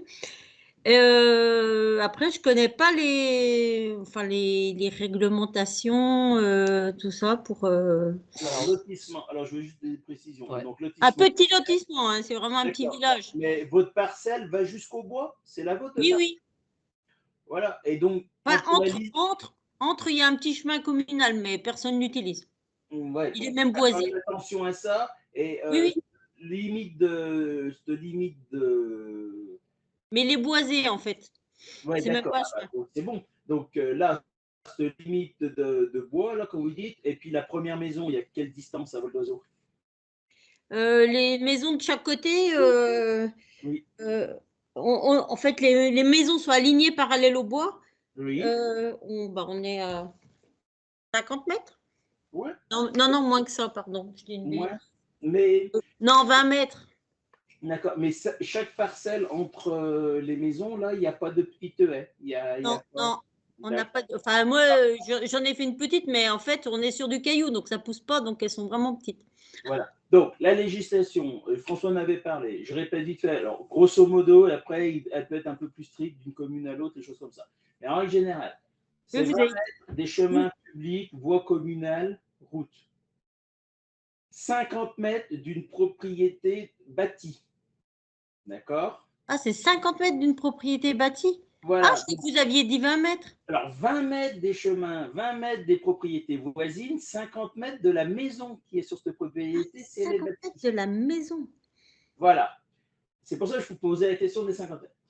Toutes ces distances tombent à l'eau si votre ruche est séparée des propriétés voisines de la maison, tout ça, par une haie, un mur, une palissade vive ou sèche de 2 mètres de haut et qui s'étend de part et d'autre de la ruche de 2 mètres. Donc, je suis en train de vous expliquer que vous avez dit que côté chemin communal, voie communale derrière, vous aviez un buisson. Donc, oui, c'est que de là. Oui, voilà. Donc, votre haie de 2 mètres à l'arrière de la ruche ou à l'avant, je ne sais pas dans quel sens vous allez tourner la ruche, vous l'avez. Va poser ce problème des 50 mètres vers les maisons de part et d'autre de votre lotissement, là, de votre propriété. Si, de part et d'autre de la ruche, vous installez une petite palissade qui fait 2 mètres de haut, 2 mètres de large et qui coupe, c'est fini. Vous êtes dans les clous. Vous êtes mais bon. si c'est une haie naturelle de 2 mètres. Ou une haie naturelle, c'est vive ou sèche. C'est pas, je vous dirais même plus loin. Une haie qui est morte de tuyas, c'est quand même valable. hein, il ne reste plus que l'arbre, quoi, les branches sèches sans les aiguilles c'est pas des aiguilles, les tuyaux, hein, les rameaux, là, les choses comme ça. Ça marche aussi. C'est vive ou sèche ou une palissade ou un mur, peu importe. En fait, le but des 2 mètres, je vous explique, c'est tout simplement pour que l'abeille décolle, soit obligée de monter en altitude et ne soit pas à la hauteur des têtes des gens. Voilà, c'est qu'elle prenne de l'altitude. Donc c'est pour ça que faut voir les voisins que vous avez, mais il ne faut pas non plus provoquer les choses. C'est pour ça qu'une ou 2 ruches dans un lotissement, ça passe très très bien, hein, d'accord, mais voilà, il faut faire attention. 50 mètres, ça fait déjà des mètres. Vous aurez certainement plus peut-être de problèmes, entre guillemets, de personnes qui ont 2-3 piscines avec des enfants, et puis qu'elles vont aller se noyer pour aller chercher du chlore dans ces piscines, et ça sera à 500 mètres à l'autre bout du lotissement, parce que les porteuses d'eau vont aller se noyer là-bas dedans et que ça dérange les enfants, puis qu'ils vont se faire piquer. Voilà, que votre voisin proche qui sera à 20 mètres. C'est ça qui est malheureux dans le système. Hein. Mais la législation, donc je veux dire, c'est à l'arrière, vous avez la haie naturelle de chaque part et d'autre, vous faites une petite haie de 2 mètres de haut et qui s'avance de 2 mètres devant la ruche, et puis qu'elles ont leur couloir, elles sont tranquilles. D'accord. Et c'est vrai, ne vous focalisez pas non plus sur les 2-3 ruches. C'est-à-dire que si vous voulez vraiment vous plaisir, on vous met juste dans le riz, c'est vous avez une ruche, une seule, parce que vous voulez démarrer être prudente et tout, vous n'avez peut-être pas le budget sans compréhensible, parce que l'apiculture, c'est une passion aussi qui coûte cher, c'est un peu comme la pêche, les choses comme ça, si on est vraiment mordu, ça coûte cher. Mais ça marche aussi. Une ruche, il y en a qui sont tout contents, hein. Il y en a plein tous les ans qui ont qu'une ruche, qui reviennent, ah, elle est super belle, mais du coup, cette année, non, là, je me lance, j'augmente à 3, parce que là, je sais ce que ça vaut, et ainsi de suite. Donc, voilà, faut pas. On vous donne des consignes, mais c'est pas une ligne. Oui, tout à fait. C'est en fonction des possibilités. Ouais. Autrement, j'ai une seconde question, c'est que nous, on a des tilleuls à proximité. Oui. Les tilleuls, c'est à peu près quelle période? Je sais Tilleul, pas. c'est après l'acacia. C'est après l'acacia. Ouais, alors un tilleul à petites feuilles dans les bois ou des tilleuls qui ont été plantés d'ornement sur les places? C'est des tilleuls qui ont été plantés, mais il y a très très longtemps, des très très vieux tilleuls. Ouais, alors normalement, ces tilleuls-là, ils sont juste après l'acacia, donc ça veut dire première semaine de juin, 8 juin, jusqu'à début juillet. Après, vous avez les tilleuls qui sont le long des rivières, des cours d'eau, donc on appelle ça le tilleul à petites feuilles, qui lui prend le relais. Donc il est plutôt du 20 juin au 20 juillet, la floraison. Voilà. Voilà, donc ces tilleuls-là seront après l'acacia, mais quand elles seront sur le tilleul, dites-vous que ça sent un peu la fin des haricots, quoi, hein, parce que ça se tire sur l'année, et là on se dit, allez, on fait peut-être notre dernière hausse, mais je vais commencer à prévoir mon traitement varroa pour fin juillet, à diviser mes colonies, à faire des choses comme ça, à préparer 2023. Quoi. Non, c'était pour avoir le temps de m'y connaître un peu mieux. Oui, mais là, vous aurez le temps. Là, à ce niveau-là, il n'y a pas de souci. D'accord. Bon, merci beaucoup. Mais de rien, Bénédicte. On est bon? Quelqu'un prend la parole?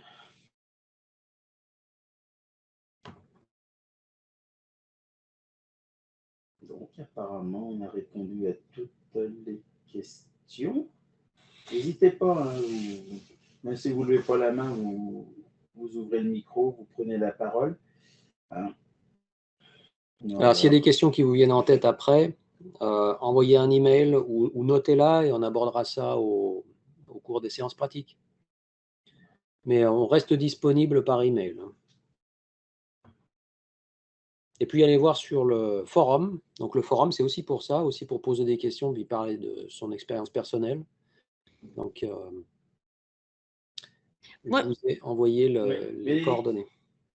Non, moi j'ai juste une dernière petite question pratique, c'était où trouver les liens pour revoir les visios. C'est François qui vous les envoie avec le petit PDF du cours. Alors, mais du coup, pour la première visio, vous l'aviez déjà envoyé? Non. Alors, le PDF a déjà été envoyé, sauf 3 personnes. Donc, le PDF, mais la visio. La Non. visio n'a pas été encore envoyée. Ah oui, non, c'était pour savoir si je l'avais pas vu, si je l'avais loupé. Non, non, elle est en train d'être mise en ligne. On est en train de couper Voilà. un peu les petites anecdotes, les petits loupés d'enregistrement. Voilà. Et donc la première était prête, mais on attendait que la deuxième soit faite. Dans la semaine, Johan, donc un collaborateur que certains ont peut-être rencontré le jeudi à Lons-le-Saunier, il est que le jeudi là-bas, finit un peu le montage. Et après, dès que c'est fait, il avertit François qui vous donnera les liens et vous aurez accès. Donc peut-être encore 8-10 jours, hein, le temps qu'il finisse le montage. Oui, oui, il n'y a pas de problème. Et voilà, ça arrive, il n'y a pas de souci, on ne vous a pas oublié. Ça sera envoyé automatiquement à tout le monde. D'accord, c'est bon. Merci beaucoup. Voilà. Eh bien, écoutez, si plus personne n'a de questions, on va se quitter là-dessus. Ouais. Moi, bon, vous savez où nous trouver. Certains, bon, bah, François restera en contact, remettra peut-être les dates, un petit rappel de cours. Oui, comme je il fait d'habitude. J'enverrai. Pour les cours pratiques, en croisant les doigts qu'on ait du beau temps pendant ces cours. Oh, c'est bien parti, là. J'ai bon espoir. Voilà. Bon, ça ne peut pas être pire que l'année dernière. Non, vu comme ça, on va être bien. Ça va être... Voilà. Non, mais on est là, on est présent. On se dit, j'essaierai de me libérer un petit peu pour essayer de voir tous les groupes des demi-journées, de temps en temps répartis. Alors, si je ne vous vois pas tout de suite en avril, eh ben, je vous verrai en mois de juillet. Mais on sera toujours présent. Un verre d'eau, lève la main, je crois. Alors, je ne sais pas si c'est une madame ou un monsieur. Non, mais il est activé là? Ah, yes, c'est bon. Oui, vous m'entendez? Par contre, vous m'avez pas dit pour les cartes, comment les repositionner. On verra ça. On verra ça quand ça sera au mois d'avril, vous voulez dire, ou est-ce qu'on le fait avant? Je pense pas. Les cadres? Oui. Ah oui, oui. Non, c'est la visite, c'est après ça. Ouais. Oui, on ne touche pas à ça pour l'instant, je veux dire, enfin, disons dans le mois de mars, quoi. Non. Non, et puis sachez que la première visite, elle porte son nom. C'est une visite de printemps, ce n'est pas un travail de printemps. Donc c'est vraiment voilà, surveiller la porte d'entrée. À la rigueur, la visite de printemps, pour ceux qui ont déjà des ruches, c'est décrocher le fond de ruche et lever la ruche. Et puis gratter les amoncellements qu'il peut y avoir d'abeilles mortes qui sont putrifiées, là, qui puent ou je ne sais pas quoi. Des fois, ça arrive sur des fonds de bois. Oui. Mais ne cassez pas les cadres. S'il fait plus de 18 degrés, vous pouvez vous amuser à enlever un ou deux cadres de rive et à tirer un cadre jusqu'aux abeilles, mais on n'est pas là pour faire de la charpie et tout faire. Il faut prendre le temps. Si c'est début mars, il faut vraiment prendre le temps. Si c'est 25 mars, 30 mars, c'est à faire. Voilà. D'accord? Mais forcément, restez tranquille à ce niveau-là. Et puis, si vous loupez la visite de printemps dans vos ruches à vous, et puis que vous la faites qu'au 15 avril, ça ne va pas changer la face du monde. D'accord. Moi, c'est justement parce que des fois, on a toujours peur de ne pas le faire assez tôt, de le faire trop tard, c'est toujours le même. Non, s'ils passent de la faire trop tard, bien souvent, ils ont reconquis les cadres de rive que vous auriez pu ôter, les plus vieux cadres, les 2 cadres de rive, et à ce moment-là, ils refont une année de plus dans la ruche. Et puis, on les ôtera plus tard, mais ce n'est pas catastrophique. C'est-à-dire que vous faites une visite au 15-20 mars, possible qu'elle soit que sur 6 ou 7 cadres, et puis les 2 cadres du bord, qui sont vraiment noirs et tout, c'est peut-être l'occasion de les enlever et puis de les retravailler. Si on attend le 5-10 avril et que c'est une colonie forte, peut-être que là, vous ferez votre visite de printemps en même temps que vous allez mettre la grille à rennes et poser la hausse. D'accord. Et des fois, on voit des mouches vertes, ce qu'on appelle les mouches à verre, qui sont contre les ruches. C'est un signe quelconque ou pas? Ouais, alors c'est signe qu'elles ont sûrement froid aux pattes puis qu'elles en profitent de se faire dorer contre le bois chaud. D'accord. Peu importe votre ruche. Après, si elles sont un peu sur le secteur, c'est pas forcément qu'il y a une putréfaction d'abeilles sur la planche d'envol. C'est possible dans l'herbe parce que vos abeilles, la nettoyeuse, elles ont enlevé tous les cadavres qu'elles ont balancés dans l'herbe. Puis il y a peut-être un petit amoncellement d'abeilles mortes dans l'herbe, puis ça les attire un peu, voir si elles ont moyen de pondre 2-3 œufs dedans, faire des asticots. Donc, il faut faire. Mais là, on ne démonte pas les fonds maintenant. Là, le souci, c'est d'ouvrir, on met, on regarde s'il y a une activité. Si les abeilles sortent et rentrent, bon, c'est bon, c'est que la porte n'est pas obstruée par des abeilles mortes, et puis vous mettez un pain de candy. Après, autre chose, il y en avait comme la vendredi, hier, qui avait de l'activité parce que nous, il faisait beau, je veux dire, et on voit des abeilles qui sont par terre comme ça, elles cherchent quoi? Parce que je leur ai mis à boire quand même à côté si des fois elles en avaient besoin. C'est un signe aussi ou... Alors par terre ou à 10-15 mètres autour des ruches, des choses comme ça? Non, dans l'herbe devant la ruche. Porteuse d'eau? Alors, elles se renvolent quand elles sont dans l'herbe ou elles sautillent? Oui, il y en avait même qui avaient du pollen après les pètes. Alors ça, c'est typique du vol de butinage. Elles reviennent, elles sont fatiguées. Puis vous savez, à nos périodes, on a un coup de soleil, il suffit qu'il y ais un petit coup de bise avec un nuage, ça refroidit très vite, elles se font prendre, donc il leur refaut un petit rayon de soleil pour redémarrer quoi, un peu. Oui, ça semble à ça. Je vais vous dire, on aurait l'impression qu'elles sont des fois un peu comme endormies ou choses comme ça. Ouais, Voilà. un peu fatiguées. Oui, voilà, oui, ça ressemble à ça, oui, tout à fait. Par le froid, plus le butinage, donc elles se reposent un peu puis elles redémarrent, donc typique de celle avec le pollen, c'était vraiment ça. Après, quand il y a le premier coup de soleil à 8, 9 heures, 10 heures le matin, vous allez en voir qui courent un peu dans l'herbe de partout et tout. Là, c'est les porteuses d'eau. Parce que vu qu'on sort de la nuit, tout le monde a soif, y compris les larves, et elles vont chercher de l'eau. Souvenez-vous, François, il a dit, une colonie, 60 litres d'eau par an. Oui, c'est comme ça, on l'avait dit à la COP que c'est surtout à cette saison, quand on arrive début mars, elles ont besoin de beaucoup d'eau. Oui, sur la journée, je leur remets leur abreuvoir si elles le veulent s'en servir, éventuellement. Quoi. Il faut remettre les abreuvoirs en route. Eh bien, c'est parfait. Merci beaucoup. Allez, bonne soirée à vous. Bonne soirée. Merci.